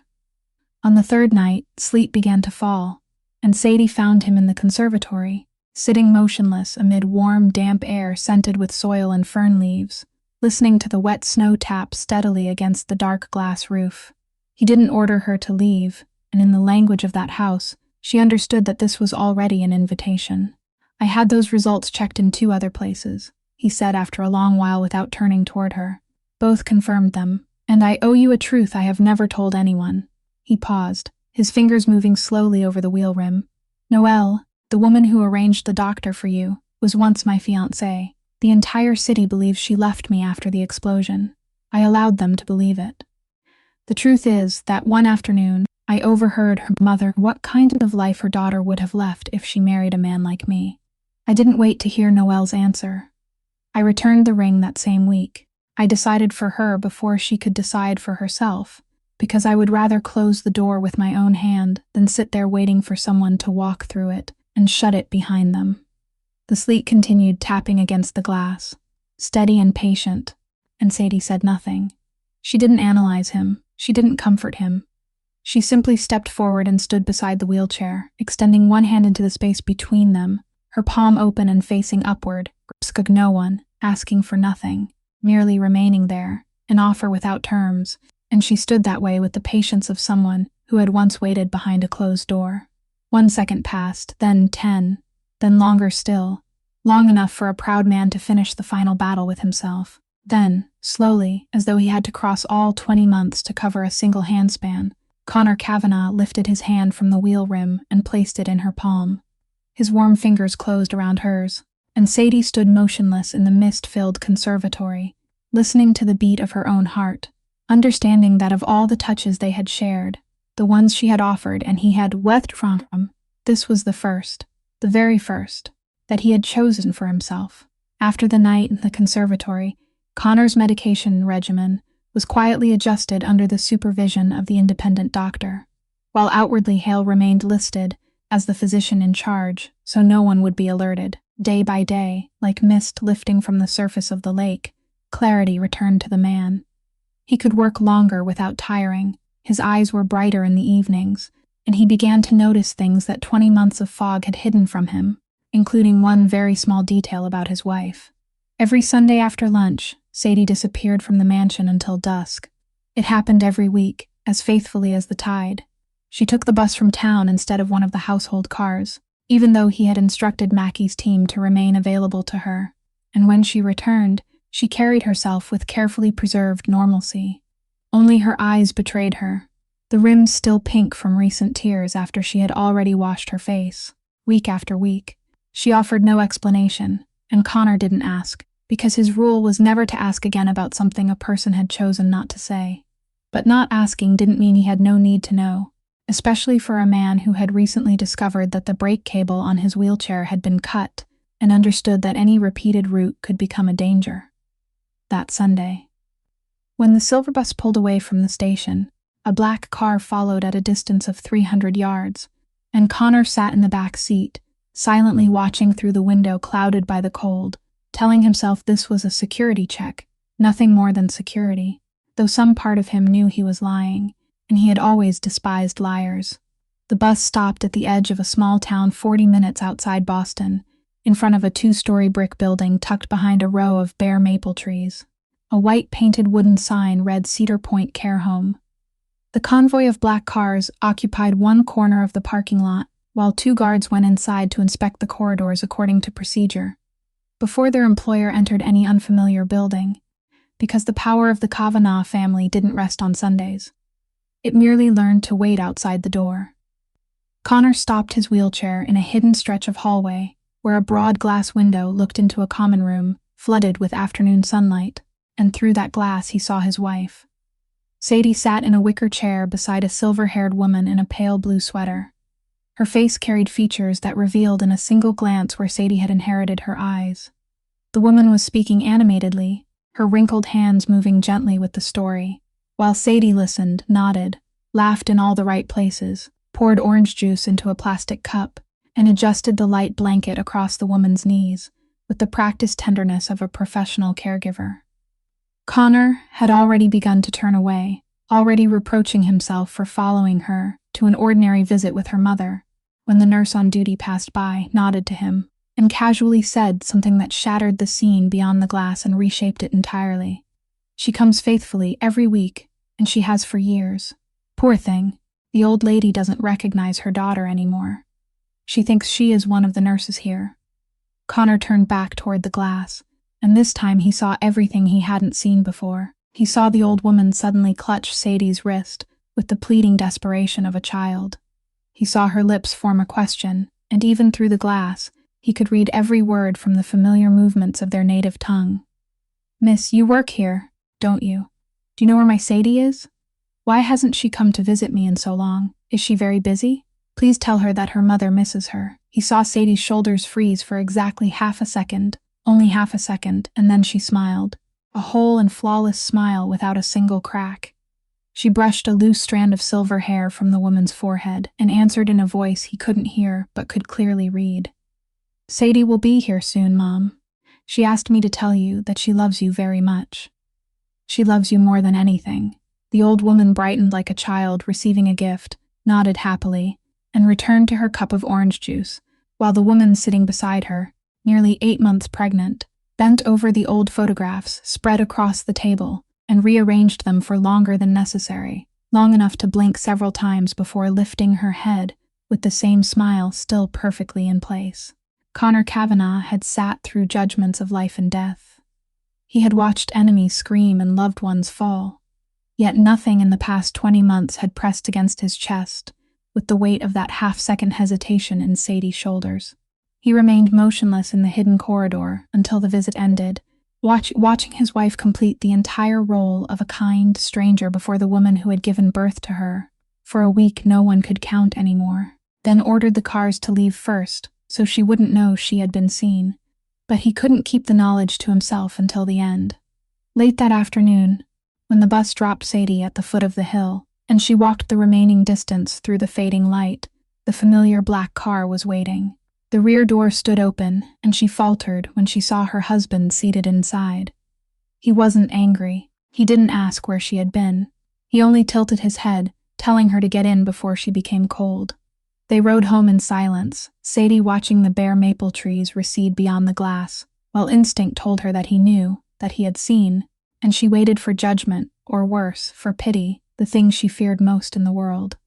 But only when the mansion appeared beyond the pines and the car slowed on the gravel drive did Connor speak. His eyes remained fixed on the road ahead, and his voice was deep and firm, like a nail being driven into wood. "You don't have to play the kind nurse by yourself anymore. Next Sunday, I'm coming with you." Sadie turned toward him, her lips parting as though she meant to speak, then closing again because her throat had tightened too completely to allow any sound through. She only nodded, a small nod, then turned back toward the window, where evening was falling quickly across the frozen lake, and allowed 2 tears to roll down her face without wiping them away. From the following Sunday onward, as faithfully as the tide, the people at Cedar Point Care Home witnessed a sight no rumor in Boston would ever have believed.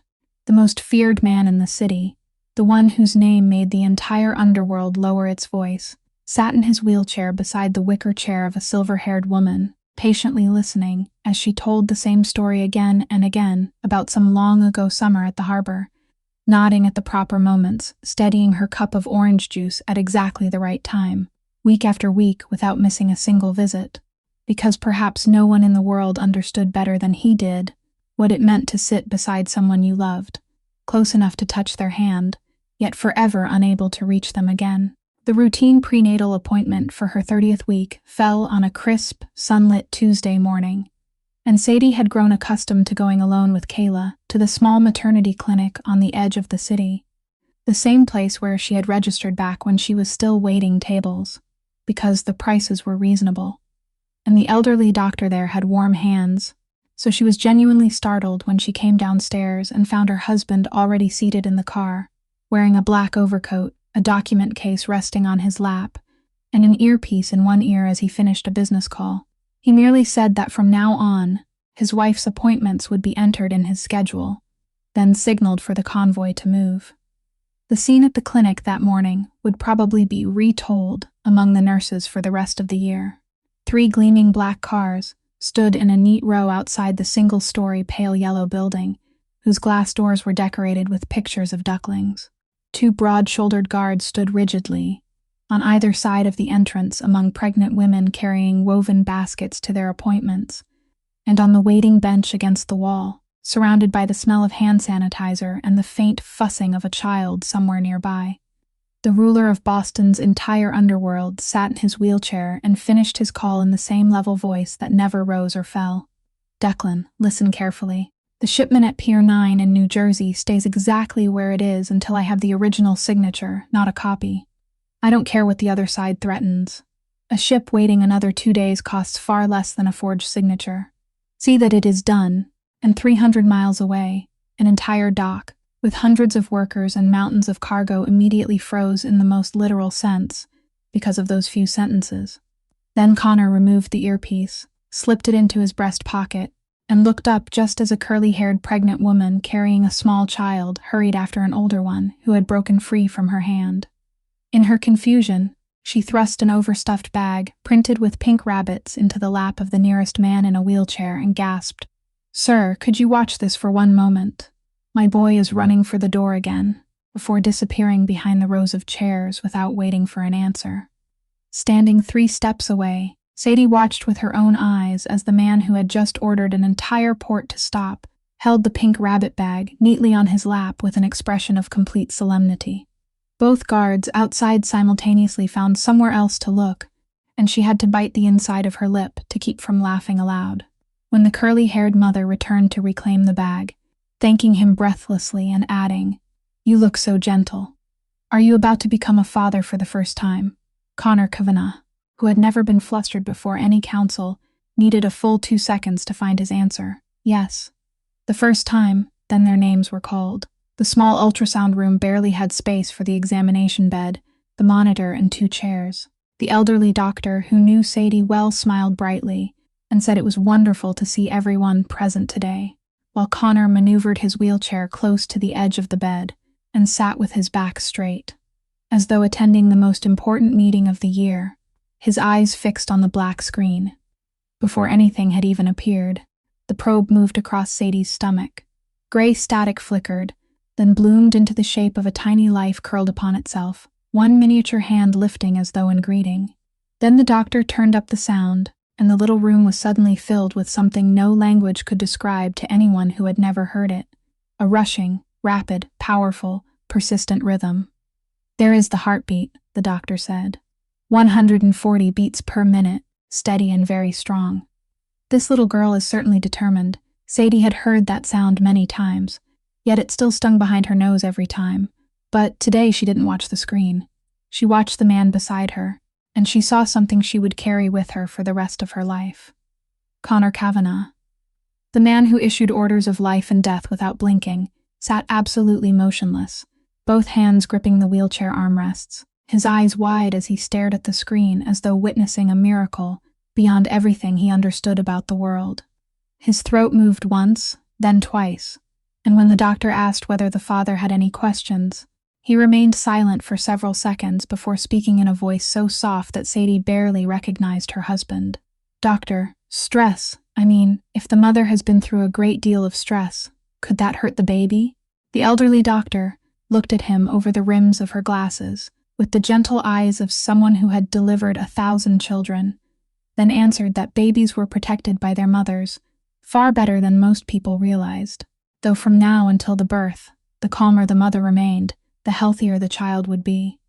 While she was at it, she taught them both a breathing exercise for pregnancy. Inhale through the nose for 4 counts, hold for 2, then exhale slowly through the mouth for 6 counts, imagining that they were cooling a spoonful of soup. They should practice every evening so that when the day came, the body would remember on its own. Connor, a man built from contracts and procedures, committed the breathing exercise to memory with such seriousness that later that evening he sat in the drawing room, counting the rhythm with her as though reviewing a security operation. Inhale for 4, hold for 2, exhale for 6. Again, Sadie finally burst out laughing and told him he had turned a relaxation exercise into a military drill.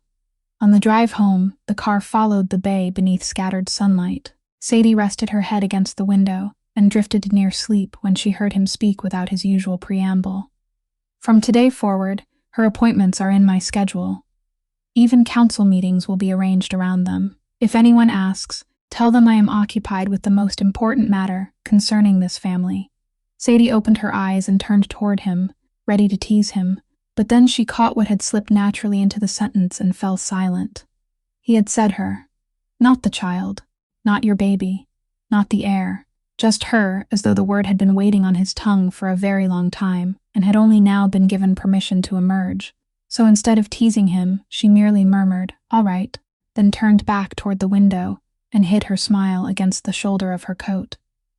Sadie heard the rest of the story, about the evenings that followed from Birdie one morning, while the housekeeper folded towels and grumbled in a voice, trying hard to sound annoyed while her eyes smiled. "Do you know, madam, these past few nights, whenever I go around turning off the corridor lights, I keep finding him sitting beside your chair after you have fallen asleep, reading those financial reports dry enough to roof a house. And he reads them aloud, if you can believe it. I asked who he was reading to, and he said he wanted the little girl to become familiar with financial matters, so she wouldn't be bewildered later in life.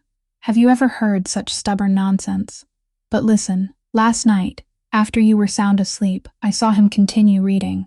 His voice grew softer and softer, until it sounded exactly like someone singing a lullaby.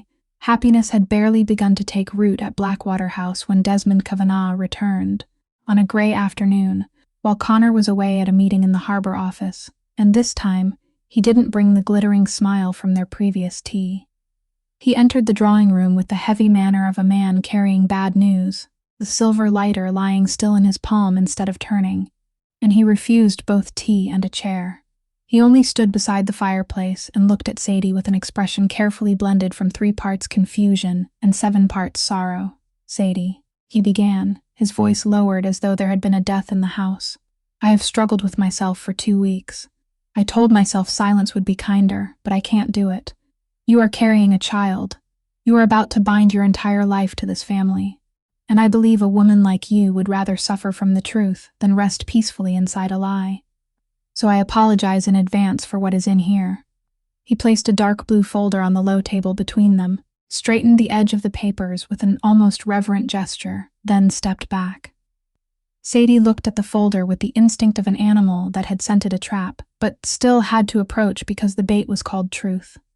She opened the cover, and with every page, her world began to tilt by another degree. The first page contained corporate records for a construction company named Harborline Construction, with a tangled ownership chart full of arrows that all ended at a parent corporation bearing the Kavanagh name, circled in red ink.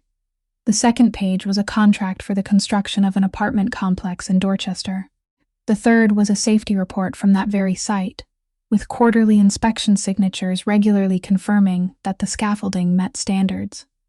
The fourth was an incident report from a morning in October of the previous year, the day the fifth-floor scaffolding at the Dorchester site collapsed and dragged down with it a 29-year-old worker named Daniel Reeves. Sadie sat very straight and very still. Only the paper in her hand trembled, because she knew that name better than anyone in the world. She had spoken it over the telephone during every lunch break for 6 years. She had embroidered it into the corner of a handkerchief meant to become a wedding gift. She had carved it into the smallest gravestone she could afford at the cemetery.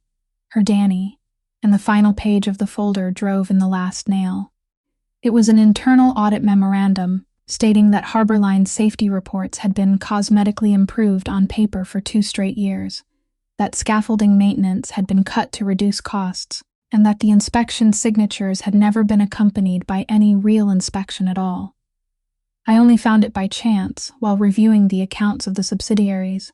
Desmond's voice reached her from somewhere very far away, breaking in exactly the right place. I hoped I had misunderstood it. Believe me, no one in the family wanted this. Perhaps Connor himself didn't know. Large corporations are like that. A signature from the highest floor is sometimes nothing more than procedure. But even so, you have the right to know whose name you are carrying.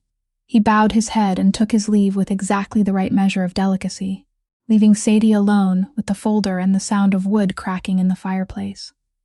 She sat there without knowing how long, one hand unconsciously rising to the chain beneath her collar, where beside an old silver bracelet hung a plain gold ring that had remained there for 7 months.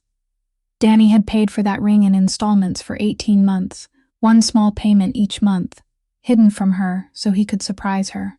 The jewelry store had called her 1 week after the funeral to collect it, along with the final receipt dated the day of the accident itself. That meant that on that morning, before climbing onto the 5th-floor scaffolding, Danny had stopped at the bank and made the last payment. He had held in his hand the receipt proving the wedding ring finally belonged to him completely, and he had died that same afternoon before ever seeing it inside its velvet box. The ring had never once been placed on anyone's finger. It had only been threaded onto a chain and rested for 7 months against the chest of the woman. It had never been given the chance to ask to marry him. When Connor returned home at dusk, he found his wife standing in the middle of the library, the blue folder lying on the desk between them like a body waiting to be identified.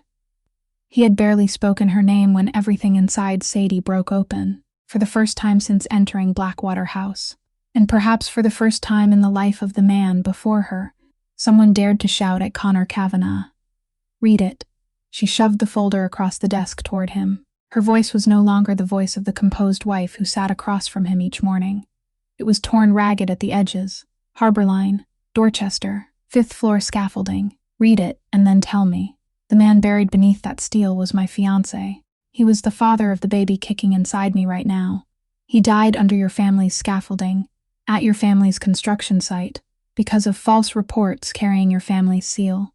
And I am here, wearing the sweater your family bought, eating the food your household cooks, giving the Kavanagh name to the child of the man who died.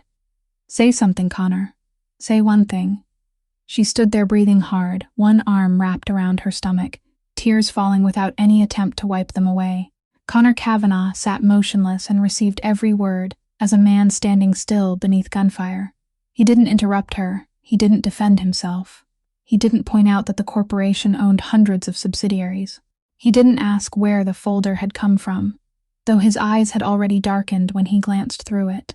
He simply remained silent for a long time after her shouting ended, long enough for the wood in the fireplace to collapse inward once. Then he lifted his gaze and looked directly into the reddened eyes of his wife, and spoke in the heartbreaking calm of a man who had just been handed a sentence he had no right to appeal immediately. "Sadie," he said, "I can swear to you right now that I had never heard the name Harbor Line before tonight, but my oath is worth nothing to you at this moment, and it shouldn't be. So I am asking you for exactly one thing. Give me 3 days. 3 days to turn over every page connected to that company. If the truth is what this folder says it is, I will place it before you with my own hands, complete, uncut, without excuse, even if it condemns me. And if you believe 3 days is too long, the doors of this house are open, the car is always waiting, and every term promised to you remains intact. Whether you leave or stay, those 3 days begin tonight." Sadie looked at him through her tears, searching his face for the smallest fracture of deception, the way she had learned to search people through 7 years behind a counter, and she found nothing except pain being held down by every ounce of discipline he had built over a lifetime of command. She didn't say she was leaving. She didn't say she was staying. She only cradled her stomach, turned away, and walked out of the library. Behind her, in the room filled with books and darkness, Connor Kavanagh pulled the blue folder closer, opened the first page. And the 3 longest days Blackwater House had ever known began counting their first hours. For those 3 days, the library at Blackwater House remained lit until dawn. Cars arrived carrying box after box of records from the harbor office. The family's private auditors came and went through the side entrance, and Connor Kavanagh, clearer-headed than he had been at any point in the previous 20 months, now that his medication had been adjusted, turned over every document connected to harbor line construction, as though lifting stones in search of venomous snakes. He traced the overlapping ownership lines, maintenance invoices paid to contractors that existed only on paper, and the excess funds that moved through 3 intermediary companies before disappearing into an anonymous trust. By dawn on the 3rd day, when the elderly auditor placed the final reconciliation before him, every arrow on the tangled chart converged at a single point. The authorization signature approving Harborline's maintenance budget, the signature that allowed safety measures to be cut so the surplus could flow into shell contractors, belonged to the family's second in command, the man who shared Connor's blood, Desmond Kavanagh.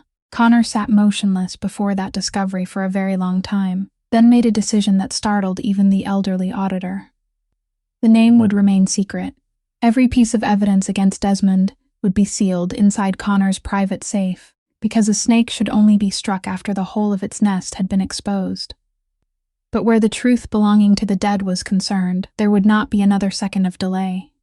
That very afternoon, the Kavanagh Corporation issued a public statement admitting the workplace safety violations at the Dorchester construction site. It didn't blame subcontractors. It didn't hide behind a lawyer's carefully chosen language. It accepted full responsibility as the parent company, announced a compensation fund for all 8 families of Harborline victims from the previous 3 years, and, in the detail that consumed the most newspaper ink across the city, declared that the chairman himself, the wheelchair-bound man who had not appeared before a camera since the explosion, would visit each family personally to apologize. Sadie learned all of it through the news and through Birdie's choked retelling.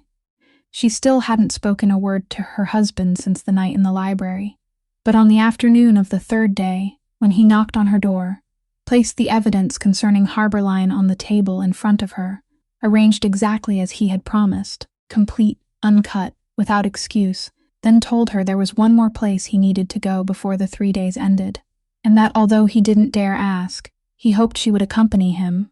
Sadie looked into the eyes hollowed by 3 sleepless nights and silently went to fetch her coat. St. Michael's Cemetery lay beneath a thin layer of snow that afternoon, rows of gray headstones standing quietly under the low sky, and Sadie led the way through paths whose every turn she knew by heart, toward the modest section on the far side of the hill, where the smallest marker in the row bore the words Daniel Reeves.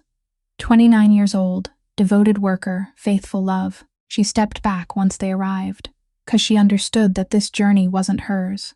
Connor moved his wheelchair forward until he faced the stone. Across his lap rested a simple bouquet of white daisies, the kind bought at an ordinary market, not flowers grown in the greenhouses of the wealthy.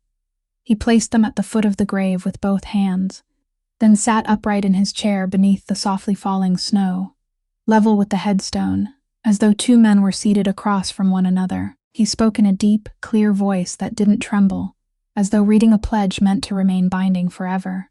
"Mr. Reeves, I am Connor Kavanagh. The scaffolding that took your life stood on land belonging to my family. The false documents that protected it carried my family's seal. I haven't come to ask your forgiveness because there are debts forgiveness can't repay, and I won't insult you by asking for it.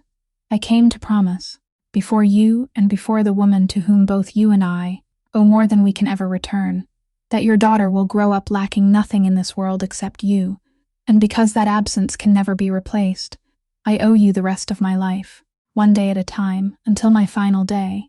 Snow fell slowly among the headstones, and Sadie stood behind the wheelchair with both hands cradling her stomach, tears falling without sound, because in that moment she understood what had been happening quietly inside her heart. She hadn't fallen in love with this man because he was innocent.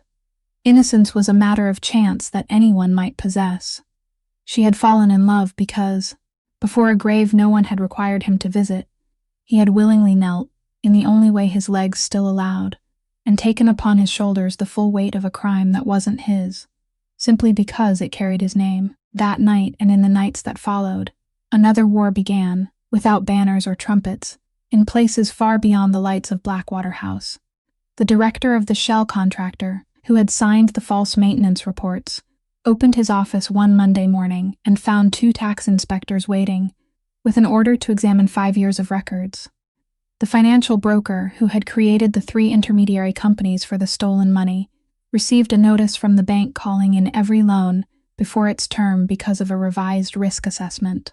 A small law office that specialized in legitimizing documents for anonymous trusts suddenly lost every client within a month and quietly surrendered its lease. Each incident came several days or weeks after the last. Each wore a different face of misfortune. They were scattered enough that no local newspaper bothered to connect them, and natural enough that the man behind all those names could do nothing but sit in his apartment, turning his silver lighter faster and faster, suspicious, searching the air, yet unable to find a single piece of evidence proving that this was the work of a human hand rather than fate. Meanwhile, in the library at Blackwater House, every night after the household had gone to sleep, Connor opened a drawer and removed a handwritten list. Mackie, the only man who knew half the truth, once watched his employer draw out a fountain pen and strike a perfectly straight line through the name of someone who had fallen that week, as calmly as a man crossing off a paid bill. When Mackie finally asked why he hadn't chosen the faster method, the method Connor's father surely would have used, Connor replaced the cap on the pen, looked at the 3 names still uncrossed, and answered in the voice of a man who had considered that question longer than a lifetime. A man who kills through paperwork should die through paperwork, Mackie. My brother dreamed of a clean family, and I intend to repay that debt in full, so even my revenge from now on must be clean. The leaf Sadie had once set upon the current finally drifted back to her on an evening early in the week, while Kayla Bennett was helping her prepare for bed. The young nurse, usually as quiet as a shadow, suddenly froze in the middle of the room, twisting both hands together before the words burst from her in the trembling voice of someone who had held something inside for far too long. Madam, there is something I have to tell you. I know I shouldn't, but I have been thinking about you for the past several nights, and I can't sleep. Tears gathered in the girl's eyes as she explained that lately, on nights when she couldn't sleep and looked out from her bedroom window, she had seen a light burning inside the old boathouse beside the lake, the boathouse that had been abandoned before she ever arrived. The light stayed on very late, sometimes until nearly 2 o'clock in the morning. She was frightened, but she hadn't dared tell anyone because she no longer knew whom she could trust inside that house. Sadie listened, and in her mind the scattered pieces immediately arranged themselves into a terrifying shape. The scratches around the 3rd-floor lock, the cleanly severed brake cable, and now a midnight light inside an abandoned building hidden beyond the garden. If Desmond or one of his men needed a way in and out of Blackwater without passing through the main gates, what place could have been more perfect? So that night, after the entire mansion had fallen asleep, she put on her thickest cloak, slipped her telephone into her pocket with her thumb already resting over Mackie's number, and followed the snow-covered gravel path toward the frozen lake.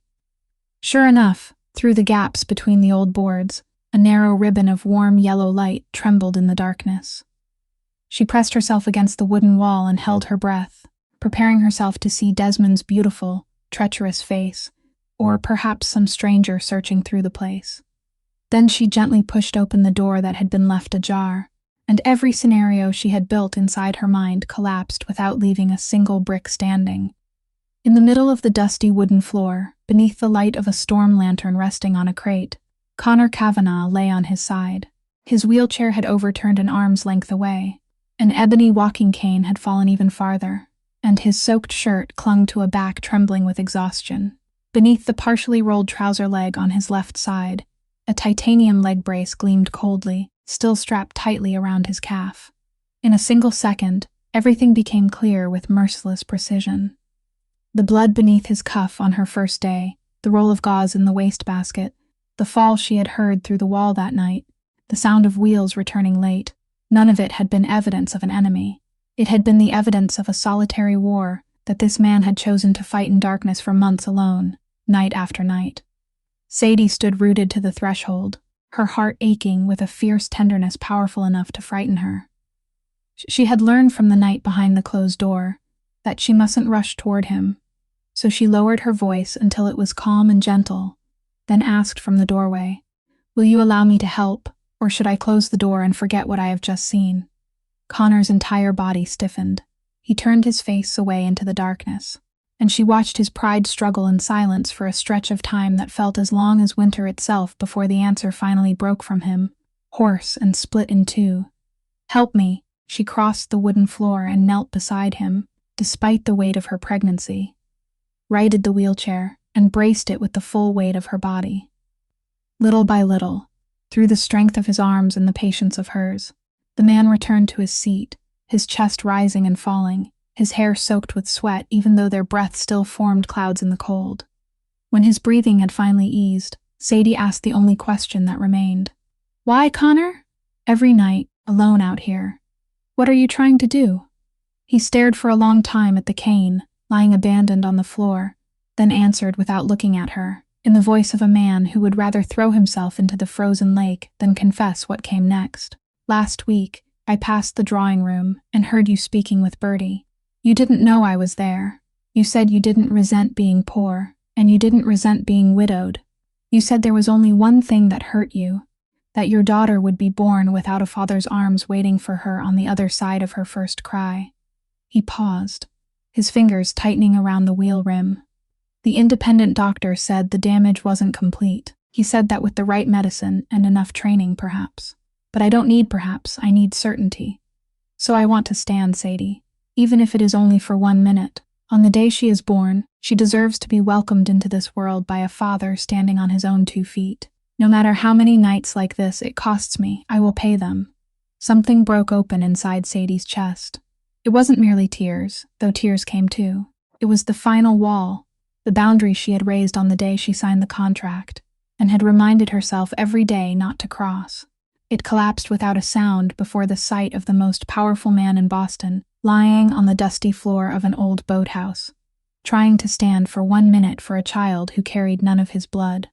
Then he lifted his eyes to her, and saw every shattered thing written plainly across her face, and the distance between them disappeared. He pulled her into their first kiss, the kiss she would remember for the rest of her life, along with the lantern light, the cane lying on the floor, and the hoarse question he whispered against her lips about what was still broken inside him and what was not.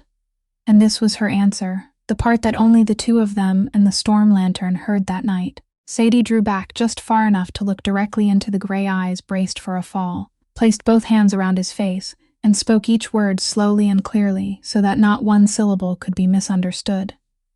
"Listen to me, Connor Kavanagh. I have never been afraid of your wheelchair. Not for a single second in all these months. What frightened me enough to pull away just now was something entirely different.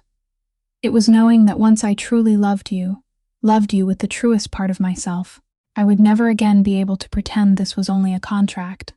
I would lose the last safe refuge I had left. That is what frightened me. But you have never been something I feared." The storm lantern burned lower on the wooden crate. Snow began falling again beyond the boathouse windows, thickening over the frozen lake, and slowly erasing the 2 trails of footprints leading from the mansion to the water's edge. And that night, for the first time in 20 months, the light inside the old boathouse went out earlier than usual. The next morning, Bertie entered the dining room carrying the tea tray and nearly dropped it for the 2nd time in her life, because beneath the edge of the breakfast table, the master's hand and the mistress's hand were intertwined with the natural ease of 2 people who had been doing it for 10 years. But happiness at Blackwater House had always been a guest that never stayed longer than a single night, and this time it departed just before noon, when a preliminary meeting of the elders was convened at the mansion to review the agenda for the spring council session, now only a few weeks away. The 8 senior members sat around the long table, with papers spread before them, and among the stacks of documents the secretary had prepared for each place, no one knew when or how, a pale yellow envelope with no sender's name had appeared, positioned neatly in the center, where everyone entering the room would see it. The elder seated nearest opened it by instinct, and the color drained from his face so quickly that the entire room fell silent with him. Inside was a paternity test, bearing the seal of a private laboratory, concluding in cold clinical language that the unborn child carried by Mrs. Kavanagh had no genetic connection whatsoever to the Kavanagh bloodline. Accompanying it were several printed pages of messages, allegedly taken from Sadie's telephone, exchanges with an unfamiliar number about maintaining the disguise, about the inherited fortune, about how once the council session was over, everything would belong to us. Every word had been fabricated with such skill that even the brief rhythm of Sadie's usual messages had been imitated. Whispers spread around the table like fire through dry straw. Every gaze turned towards Sadie, who sat frozen at the far end, the blood leaving her face in waves. In the middle of it all, Connor Kavanagh extended one hand. Someone placed the envelope in it. He read through everything in exactly 10 seconds, not a ripple crossing his face. Then, before the eyes of all 8 elders, he tore the papers in half, stacked the pieces together, tore them in half again, and dropped the 4 fragments onto the table, as though discarding a handful of refuse. "My daughter's parentage," he said, his voice never rising, yet reaching every corner of the room, "was established by a contract bearing my signature and recognized by law. She is the heir to this family because I have declared her so, and my declaration requires no laboratory's approval.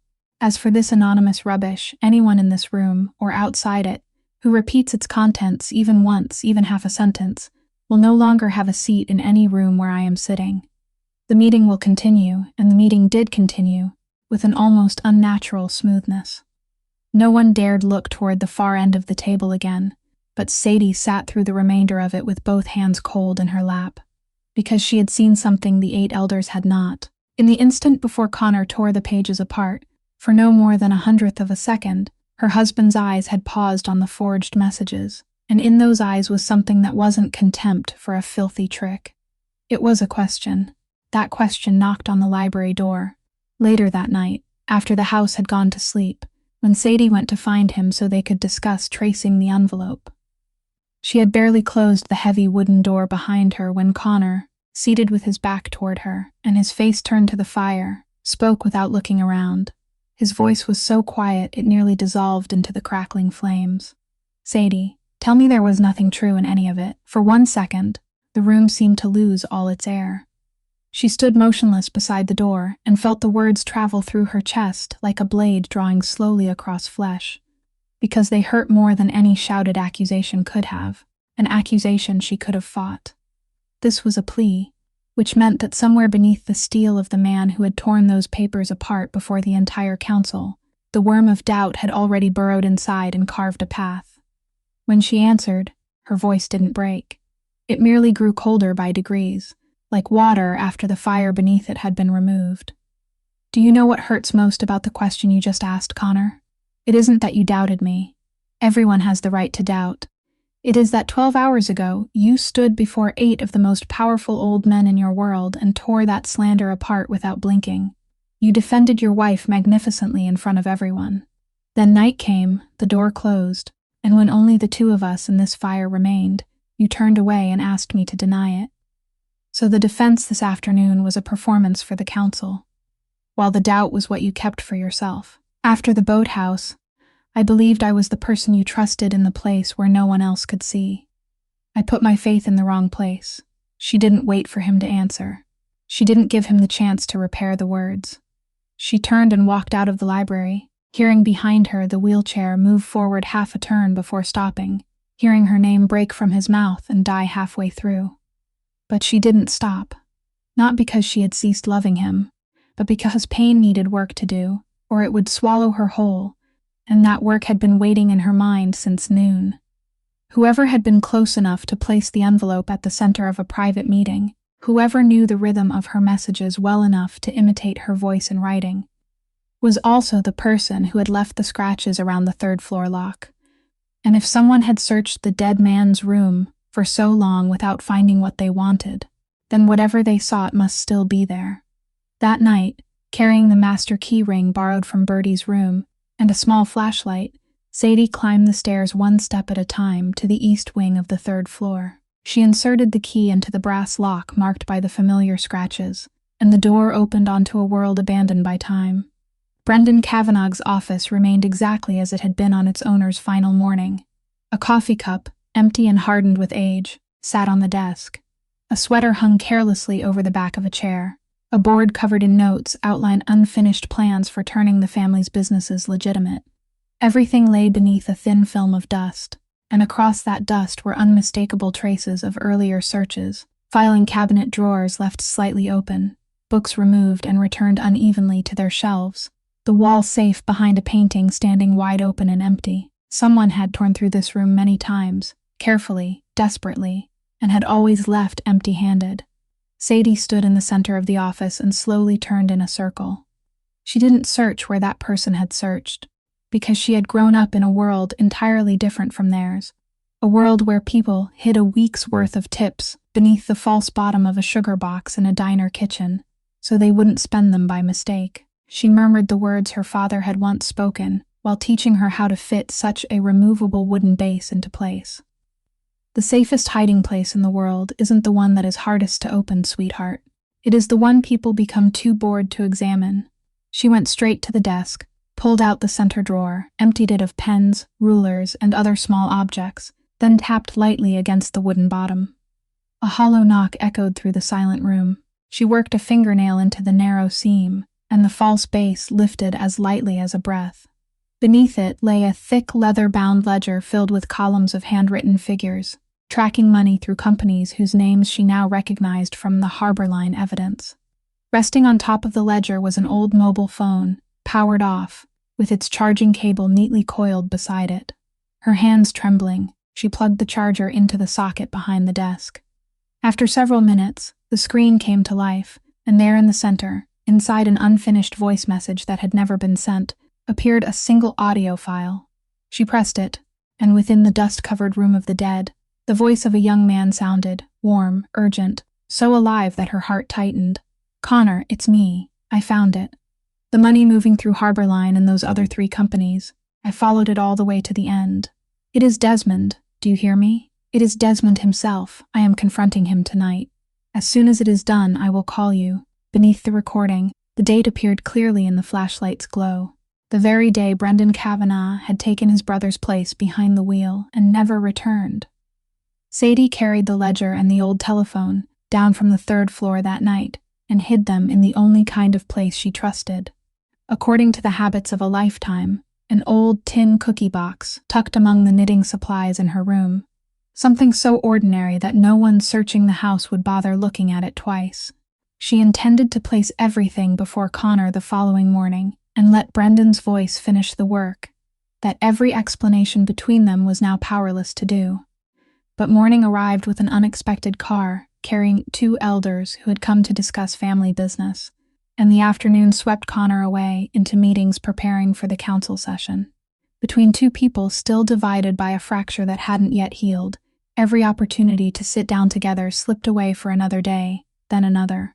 And during those lost days, in the east wing of the 3rd floor, a gloved hand once again inserted a key into the brass lock. Desmond Kavanagh had returned to the dead man's room for another desperate search, one of so many that even he had lost count. This time, when he pulled open the center drawer of the desk, as part of his habitual inspection of the places he had already searched, he suddenly stopped. The bottom panel sat no more than a hair's breadth out of alignment with the wooden frame. He slipped his fingers beneath it and pried it loose, and the empty space below stared back at him like a wide-open eye. Someone had arrived before him. Someone had found what he had hunted for 20 months, and in the entire mansion, only one person possessed the kind of mind that would think of false bottoms. The silver lighter in his hand turned once, then twice, then faster and faster, like the second hand of a bomb counting down. He no longer had the luxury of waiting. The council session was only 10 days away. The evidence was in someone else's hands, and when a gambler smelled the ruin of his final stake, he did the only thing left to him. He placed everything on one last wager. That wager began on Friday afternoon, arranged with the precision of a composition written in 3 parts. The first part sounded at 3:45, when the mansion's emergency telephone began ringing insistently. The caller identified himself as a representative of Pierce's law office and supplied every internal contact code correctly, down to the final character. Tobias Lawson, he reported, had just been taken into emergency custody at the Central Police Station, after the matter involving his old account had unexpectedly been reopened. His legal guardian had to appear before 7 o'clock that evening to sign the necessary intervention papers. Sadie received the news with her hands and feet turning cold. Every rational thought inside her heard only 2 words: Toby in custody. The second part had begun an hour earlier without anyone realizing it, when Connor suddenly felt strangely dizzy after his afternoon tea. The words on the documents before him blurred into 2 overlapping layers. The heaviness he had forgotten since changing his medication returned like a murky tide. The third part completed the composition at 4:15, when an emergency report arrived from the harbor concerning a small fire in Warehouse 3 and evidence of a break-in, forcing Mackey to personally lead half the security team toward the city, in accordance with the very procedure he had written himself. In the grand entrance hall, Sadie hurriedly put on her cloak, while Connor, though his mind was already struggling against a chemical fog, tightened every security measure with what remained of his awareness. She would take the mansion's armored car, not an ordinary vehicle. The driver would be the man who had served the family for 20 years, and Hugh, the silent young guard Mackey trusted above all others, would sit in the front passenger seat. Connor followed her in his wheelchair all the way to the entrance, caught her gently by the wrist, and drew her down toward him. He placed a kiss against her forehead, his first tender gesture since the night in the library, like an apology that hadn't yet found words. "Call me the moment you arrive," he instructed, his speech already beginning to blur slightly, even as his eyes fought to remain sharp. "Don't leave the car until Hugh tells you it is safe." Sadie nodded, her hand lingering in his for half a second before she climbed into the vehicle, and the iron gates of Blackwater House closed behind the car as evening descended with unnatural speed. The black car had traveled for less than 10 minutes and had just crossed the second stone bridge, where the road along the bay narrowed between 2 stretches of pine forest, when the driver slammed on the brakes. A truck lay across the road like some enormous animal that had collapsed from illness, and before anyone could shift into reverse, 3 figures emerged from the trees on either side, moving around the vehicle with the smooth coordination of professionals. They weren't highway robbers. Sadie understood that immediately through the icy instinct running down her spine. Highway robbers didn't choose the exact stretch of road without cameras. They didn't block the front and seal the rear with such practiced precision. Hugh understood too. He shouted for the driver to lock the doors and call for help, then threw himself out of the front seat and stood alone between the 3 men and the rear door where the mistress of the house was sitting. The fight that followed was brief, unfolding across the snow in the final light of day. Hugh fought with everything Mackey had taught him, decisively and stubbornly, bringing down one man before the other 2 could close in. But 2 against 1 on an icy road was a problem with no graceful solution. He fell beside the wheel after a brutal strike, and what shattered Sadie's heart was that even as he lay in the snow, unable to rise, the young guard still clung to one attacker's leg and still called out to her, "Run, madam." "Run toward the streetlights." Sadie obeyed. She threw open the door on the opposite side, burst from the car, and ran toward the slope descending into the pine forest. She ran with all the strength a woman, nearly 8 months pregnant, could summon, each breath tearing through her chest, while the deep snow swallowed every step as though trying to hold her in place for the men pursuing her. The black pines streaked past the edges of her vision, and for 10 frantic seconds she truly believed she might escape. Then 2 powerful hands closed around her arms from behind and brought her to an abrupt stop halfway down the slope. The grip was as firm as iron clamps, yet strangely careful. They didn't shove her or drag her to the ground. They held her as though she were merchandise they had been repeatedly warned not to damage. Be careful with her, a rough voice said behind her. The order is that not a single hair on her head is to be touched. Instead of reassuring her, those words poured into Sadie a fear deeper than any beating could have inspired. Because if someone needed her preserved so carefully, then they needed something from her, worth even more than her life. As she twisted instinctively against their grip, the chain beneath her collar caught in the folds of her scarf and snapped. Two small objects, one silver and one gold, fell into the snow and rolled away. The old silver bracelet and the ring that had never been worn remained behind in the dirty snow beside the road, and not one of the men bothered to bend down and retrieve them. When a thick cloth was pulled over her eyes, and she was placed in the back seat of another car, whose smooth comfort felt more terrifying than violence, Sadie Lawson closed her eyes beneath the darkness and began doing something she had learned from her husband, without ever realizing it. A person stripped of every power over their circumstances still possessed one final right that no one could take away, the right to pay attention. She memorized the long scar running across the back of the hand that closed the car door. She memorized the distinctive squeal of an unoiled van door hinge sounding twice. She counted 3 left turns, and one right before they reached the main road. After approximately 40 minutes, she heard the tires change from pavement to gravel, and the scent of the air entering through the window gradually shifted from pine forest to something she recognized with the whole of her childhood, the smell of still water from a broad lake in the process of freezing. The news reached Blackwater House in 3 successive waves. The driver reported that the convoy had been stopped at the stone bridge. Mackie raced back from the city with Warehouse 3 behind him, untouched, and without so much as a trace of fire. Then Pierce's law office, when contacted for verification, confirmed that they had issued no notice of any kind concerning Tobias Lawson that afternoon. The student was still sitting in his school studio, working on a drawing. Those 3 pieces came together into a single truth.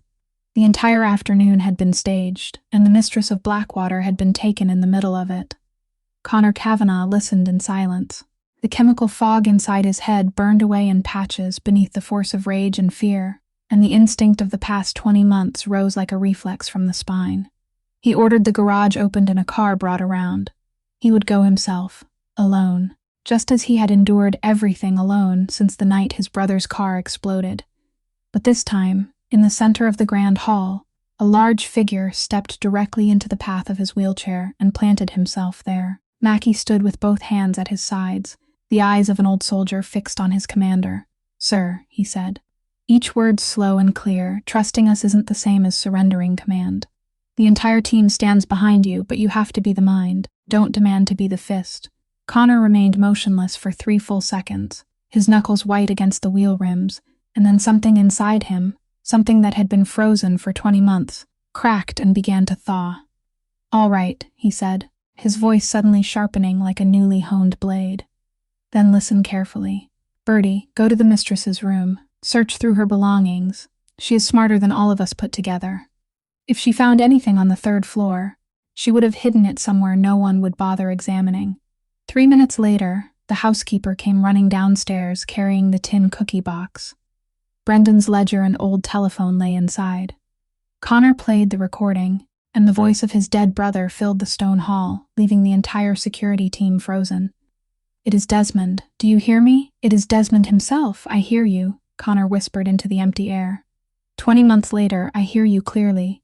Little brother. Meanwhile, an hour's drive to the northwest, Sadie's blindfold was removed in a drawing room thick with the warmth of a fire. The floors were new wood, the corridors wide, and there wasn't a single step anywhere. Seated across from her at a low table, as relaxed as a host receiving an honored guest, was Desmond Kavanagh. "Miss Sadie," he said, pushing a prepared set of documents and a silver-inlaid fountain pen toward her. "I apologize for the method, but time no longer allows for courtesy. This is a declaration, with a notary waiting nearby, stating that you, as Connor Kavanagh's wife and the person closest to him, confirm that his ability to lead has deteriorated because of his injuries and medication. Attached is a trust agreement. The child will remain the heir. She will remain with you. No one will touch either of you. The only difference is that I will manage the inheritance as trustee until the girl reaches adulthood. Sign it, and you and your daughter may live in comfort on any coast you choose. Refuse, and Dr. Hale has medicines capable of making the testimony of an exhausted pregnant woman sound no different from delirium. Either way, this document will bear your name before the council session. At Blackwater House, Kayla Bennett was questioned without a single threat. Connor merely placed on the table the promissory note belonging to her younger brother, which his men had uncovered within 10 minutes, and said, "I know Desmond is holding this over you. I promise in Bertie's presence that if you tell the truth, no one will punish you." The young nurse broke down and confessed everything. She revealed every question Desmond had ordered her to answer, the mistress's daily schedule, her Sunday bus trips, and one question he had repeated throughout the final month, whether the mistress often went up to the 3rd floor. Connor assembled the pieces, the ledger, the recording, the testimony, and the map of family properties spread across the table. He needed a secluded place with a notary already available, and, ironically, one designed to accommodate a wheelchair-bound man as an honored hostage if necessary. Connor's finger stopped on a name along the northwestern shore of the Great Lake, Fairhaven, the retreat whose entire ground floor was renovated for me during the first year after the explosion. Desmond knows it like the back of his hand, but there is one thing he doesn't know. The internal telephone line I had installed while I was recovering is still active. I never ordered it disconnected, because that house was the last place where Brendan spent an entire winter sitting beside me. At Fairhaven, Sadie pushed the documents away. Desmond released the sigh of a man forced to spend his final coin. "Do you still believe you are merely a victim swept into Kavanagh family affairs?" he asked, his voice suddenly stripped of every layer of velvet. "Did you never wonder why every document from your life arrived so neatly on Pierce's desk? Let me tell you, I didn't choose you because you were pitiful. I bought Danny's debts from 6 different creditors. I lured your brother into that account. I placed your file, complete down to every page of your mother's medical records, on my cousin's lawyer's desk. You were a bomb with the fuse already attached. Do you understand? The widow of a man killed at a Kavanagh construction site. All I had to do was place you in Connor's marriage bed and wait for the day I chose to strike the match. Your marriage, from the first signature you placed in that office, was a script written by me." The room fell silent except for the quiet crackle of firewood in the hearth. Sadie looked at the man before her, while the silver lighter between his fingers turned more slowly, then slower still, before stopping completely, as though even he were holding his breath and waiting for her to collapse. But at the very moment when her entire world should have shattered, a contraction brought on by stress tightened around her abdomen, and instead of panicking, Sadie's body remembered what it had practiced during those evenings in the Blackwater drawing room. Inhale for 4 counts, hold for 2, exhale for 6, cool a spoonful of soup. She breathed slowly and evenly, then used her exhaustion as cover. "Let me sit in a softer chair," she said weakly, "and let me read the trust terms again. If I sign, I need written protection for my mother's care." Smelling victory, Desmond left the table to summon the notary and Hale from the adjoining room. During those 2 minutes, Sadie leaned against the furniture and dragged herself toward the corner she had been watching since the moment she entered, where an old internal telephone hung on the wall, dusty but still connected. She lifted the receiver, her heart pounding when a long dial tone sounded. She pressed the button for the mansion switchboard, and when she heard a click on the other end, she had time to whisper only 2 words, "Fairhaven," quickly. Then she replaced the receiver and returned to her chair before the approaching footsteps reached the room. When Desmond entered with the notary behind him, he found the pregnant woman sitting upright, unnaturally calm. She looked directly into his eyes and spoke in a voice that no longer carried the slightest trace of weakness. "You know, Desmond, I admit it. You managed to write an entire marriage contract. You even directed an entire life. But there is exactly one thing you will never be able to write, and that is what happens after the signature." The 2 words Fairhaven traveled back to Blackwater House, through the old internal telephone line, like a spark racing along a slow-burning fuse. And 40 minutes later, beneath the darkness of early night, the Kavanagh family convoy turned off its lights and slipped onto the gravel road bordering the Great Lake. Connor didn't order a direct assault through the main gate. He knew this house better than the man occupying it, and he led Mackey's team around to the rear grounds, where a smooth stone ramp ran from the parking area to the veranda. the ramp that had been built 20 months earlier for a man who was just learning how to live on 4 wheels. Tonight, that same man crossed it swiftly and silently, like an insult delivered back to fate. The carbon fiber wheelchair swept across the veranda. The glass door was unlocked soundlessly by the security team, and Connor Kavanagh entered the Fairhaven drawing room at the exact moment Desmond was placing the fountain pen before Sadie for the second time. Everything froze for 1 second. Then Desmond sprang to his feet and shouted for his men, and from 2 corridors, 6 of them rushed into the room, forming a line between the wheelchair and the low table. 6 large men stood before 1 seated man, and Connor didn't retreat by so much as half a turn of the wheels. He merely sat straighter, moved his gaze slowly across every face, then began calling their names. He didn't shout, he simply called them, like taking attendance, Colm Brady. Your wife's name is Maura. Your daughter is in her 2nd year of medical school on a scholarship from the Family Foundation. Pat Nolan. Your father worked at Pier 2 for 30 years. When he needed heart surgery, my father was the man who authorized an advance of 1 year's wages. Seamus, Rory, Jack, Liam, each name fell with the name of a wife, a child, or an old debt of gratitude, and the color slowly drained from 6 hardened faces as each man heard himself called. I know how much Desmond is paying you for tonight, Connor continued, his voice still no louder than the firewood burning in the hearth, and I don't blame hired men for accepting wages, so I am giving you 10 seconds and 1 door. Anyone who walks through that door now will be treated by this family as though we never saw him here. Anyone who remains should plant his feet carefully, because after 10 seconds, I will remember for a very long time. 1 second passed, then 2. Colm Brady was the first to lower his head, place his iron bar on the wooden floor, and walk toward the door. Pat Nolan followed. Then the others went 1 by 1. 6 sounds of metal striking wood rang through the room like 6 hammer blows sealing the coffin of Desmond's final wager. He shouted after them, "You faithless bastards. I pay your wages. I pay 3 times what he pays." Connor looked at him across the now empty room and answered with a sentence as soft as falling snow and as heavy as stone. "You pay their wages, Desmond. But I am the man they tell their children about. That is the one thing you will never have enough money to buy." At that exact moment, Sadie acted. Dr. Hale, who had been hiding beside the fireplace, panicked and pulled a vial from inside his coat, lunging toward her as though grasping for the final lifeline of the entire plan.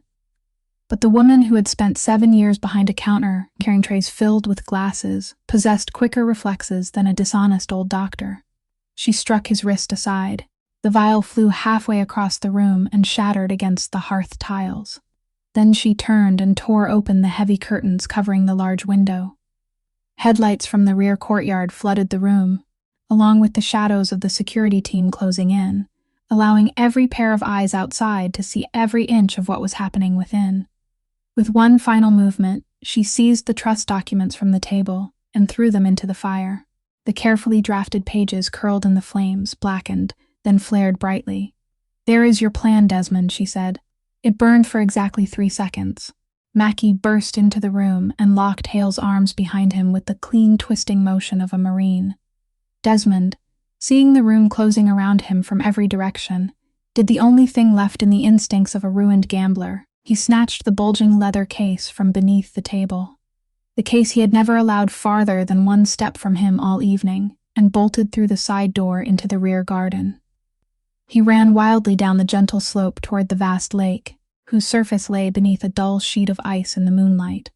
Connor pursued him as far as the veranda, down the entire ramp, and all the way to the frozen shoreline where the wheelchair could go no farther. Then he shouted, his first shout of the entire night, and the sound carried across the silent lake. "Desmond, stop. There is an underground current on the eastern side. The ice there never thickens. Stop now," but the figure on the lake didn't stop. He even looked back and laughed, the sound breaking apart in the freezing wind, and he continued running straight toward the east, the shortest route to the opposite shore, the direction only someone who had once spent an entire winter beside the Fairhaven windows, overlooking the lake, would know was certain death. The crack of breaking ice sounded like a dry gunshot. Mackie rushed to the water's edge and threw a coil of rope with all the strength of a soldier's arm. It tore through the air, and the end landed on the ice only an arm's length from the widening fracture. Connor, both hands gripping the wheel rims until his knuckles turned white, shouted one last time from the shoreline. "Take the rope, Desmond. Take the rope." The man in the freezing water looked at the rope, then toward the shore, toward the cousin in a wheelchair offering him a path back to life. And in the moonlight, from the veranda, Sadie witnessed something she would never forget. Desmond Kavanagh turned his face away from the rope. One arm still clutched the leather case against his chest, while the other clawed toward the distant eastern shore. The man who had spent his life calling another man the Broken King would rather sink while embracing every one of his crimes than accept life from the hand of someone seated on four wheels. The ice around him gave one final crack, and the black water closed over him, becoming smooth and still as though it had never opened. The maternity emergency department at the county hospital was brightly lit at midnight, and the first words the attending physician spoke upon coming out, before Connor could even ask, were that both mother and baby were completely safe. The contractions had been caused by stress and had already subsided. There were no signs of concern. The patient had done exceptionally well and had regulated her own breathing throughout the journey. They wheeled Connor into the room where Sadie lay propped against high pillows, pale but smiling. The monitor beside the bed was producing that familiar, urgent rhythm. "The heartbeat is steady," the nurse said cheerfully. 140 beats per minute, strong as a festival drum. This little girl is every bit as stubborn as her mother. Connor Kavanagh, the man who had called 6 armed men by name without changing the pitch of his voice, the man who had watched the enemy of his life disappear beneath black water, without allowing his hands to tremble once, rolled his chair to the edge of the bed, took his wife's hand, listened to the tiny, rapid heartbeat filling the room, then lowered his head against the side of the bed. The broad shoulders of Boston's kingpin began to shake in waves he couldn't control, because it turned out that the tears of that man had never belonged to his enemies. He had kept them hidden for 20 months, saving them for a heartbeat. In the weeks following the night on the frozen lake, the truth stepped into the light piece by piece, in the order it deserved. Dr. Warren Hale fessed everything to the investigators, from the excessive doses he had administered for 20 months to the role he had played that Friday afternoon. Tobias Lawson was publicly cleared, with complete documentation proving that he had been deceived into signing, and the art student wept like a child when he embraced his sister in the courtyard of his school. As for Kayla Bennett, the young nurse who waited trembling for the day she would be dismissed, it was Sadie herself who asked Connor to let her remain, speaking a sentence that made even Birdie turn away to wipe her eyes. She was trapped by her brother's debt, exactly as I once was, and she told the truth the first moment she was free to speak. That deserves a chance, not a sentence. The spring council session was held in the great hall of Blackwater House, and Connor Kavanagh presided over the entire gathering from his wheelchair, offering no preamble and no apology for the fact that he was seated. He placed Brendan's ledger and the investigative findings on the table, then announced something none of the elders had expected: a 5-year plan to bring every operation of the family fully into the light of the law, every harbor, every company, every dollar, completing the unfinished wish of his dead brother. When the eldest elder asked whether he was certain, Connor answered only, "My brother paid for that dream with his entire life. I am simply paying what remains." Then, one evening in early spring, when the snow had begun to retreat from the garden, Connor called Sadie into the library, where everything between them had begun, and gave her 2 things. The first was a small wooden box containing a storage device and a note from the technical department. She opened it, and her heart stopped for 1 beat when she read the line, "All 27 recovered voice messages from Daniel Reeves's telephone." The telephone destroyed in the ambush that she had believed had carried Danny's final words forever into the cold snow. "I am not replacing him," Connor said softly when she looked up through blurred eyes. "I will never try to do that. But our daughter has the right to grow up hearing the voice of the man who loved her before I did." And Sadie heard it then, for the first time, those 2 words, "our daughter," spoken as naturally as breath. The second thing was a thick file. He placed it in her hands and told her that it contained every document she would ever need, the right to leave whenever she wished, to take the child with her, to retain every promised allowance without obligation and without condition. "From this moment onward, there is no debt between us. The only thing that may keep you here, if anything does, must be something you choose for yourself."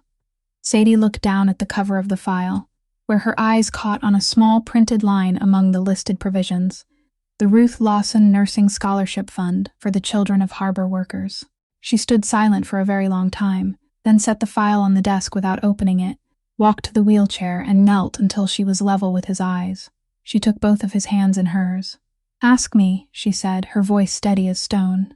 "Not as the man who saved my family, not as the Duke of the Harbor or the ruler of this city.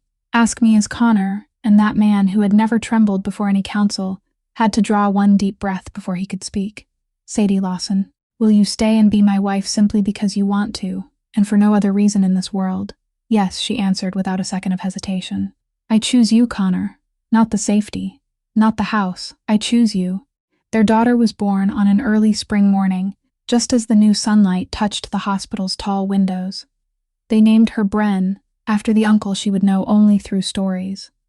That morning in the maternity corridor, between Bertie soaking her handkerchief with tears and Mackie standing as solemnly as though he were attending a military review, the nurses witnessed a scene they would speak of for many years. Connor Kavanagh locked the braces beneath his trouser legs, gripped the ebony cane firmly in one hand, and slowly, little by little, rose from his wheelchair. His legs trembled, but his back remained straight. He stood on his own 2 feet at the exact moment the nurse emerged, carrying the baby, and he received his daughter into his arms as a father standing there to welcome her into the world. He remained upright for 1 complete minute, 1 minute during which the entire corridor seemed to hold its breath. Then he lowered himself back into his wheelchair, without the slightest hesitation or shame, and held the sleeping child against his chest for the rest of the morning. Later, when Sadie told him that the garden paths needed to be repaved and made smooth because their daughter would need somewhere to practice walking beside her father, he simply nodded, as though it were the most obvious thing in the world. On the day Bren turned 1 month old, Sadie took her to Cedar Point Care Home and placed the baby in Ruth's arms. In that sun-filled room, a small miracle occurred, one that medicine could never fully explain. The elderly woman gazed at the newborn's face for a long time, then slowly raised her head. Her clouded eyes suddenly cleared like the surface of a lake after the wind had passed, and she looked directly at her daughter. "Sadie," she said, "she looks exactly like you did when you were born. I remember it as though it were yesterday. It lasted only 10 seconds. Then the fog closed again, and Ruth smiled politely at the kind nurse, holding her granddaughter for her. But for those 10 seconds, Sadie Lawson had been her mother's daughter one more time. That evening, after returning to Blackwater House, she placed a small lamp on the windowsill of her daughter's room and turned it toward the bay, lighting it as her own mother had done during those distant years, so that her daughter would grow up understanding one simple truth, that home wasn't the largest or most beautiful place. Home was the place where someone always left a light burning to guide you back. Many months later, along the newly paved paths of the Blackwater Garden, the gardeners often stopped their work to watch a sight that made every one of them smile. Little Bren took the first uncertain steps of her life with both tiny hands gripping the wheel of her father's chair. The wheelchair moved slowly and steadily beside her, and her bright laughter rang across the sunlit garden, because the most beautiful ending to this story wasn't that a powerful man learned to walk again. It was that a father realized he had never needed to walk in order to teach his daughter how to take her first steps. The story ends here, and perhaps it leaves us with something worth carrying. That family isn't created by blood or contracts, but by the people who choose each day to remain and love us. That the worth of a human being has never rested in uninjured legs or a celebrated name, but in a heart brave enough to accept responsibility, brave enough to trust, and brave enough to love after every loss. And that sometimes the most precious gift we can offer one another isn't perfection, but an embrace that never lets go. If this story has touched your heart, please leave a like, share it with someone you love, and subscribe to our channel to hear more compelling stories every day, because the most beautiful stories are still waiting to be told. And my friend, how did this story make you feel? Which moment moved you most deeply? Please share the feelings from the depths of your heart in the comments below. We truly look forward to reading every line you wish to share. Thank you for staying with us until the final moments of this story. May you and your family always enjoy good health, a joyful life, and days filled with peace and happiness. Goodbye, and we will see you again in the next video.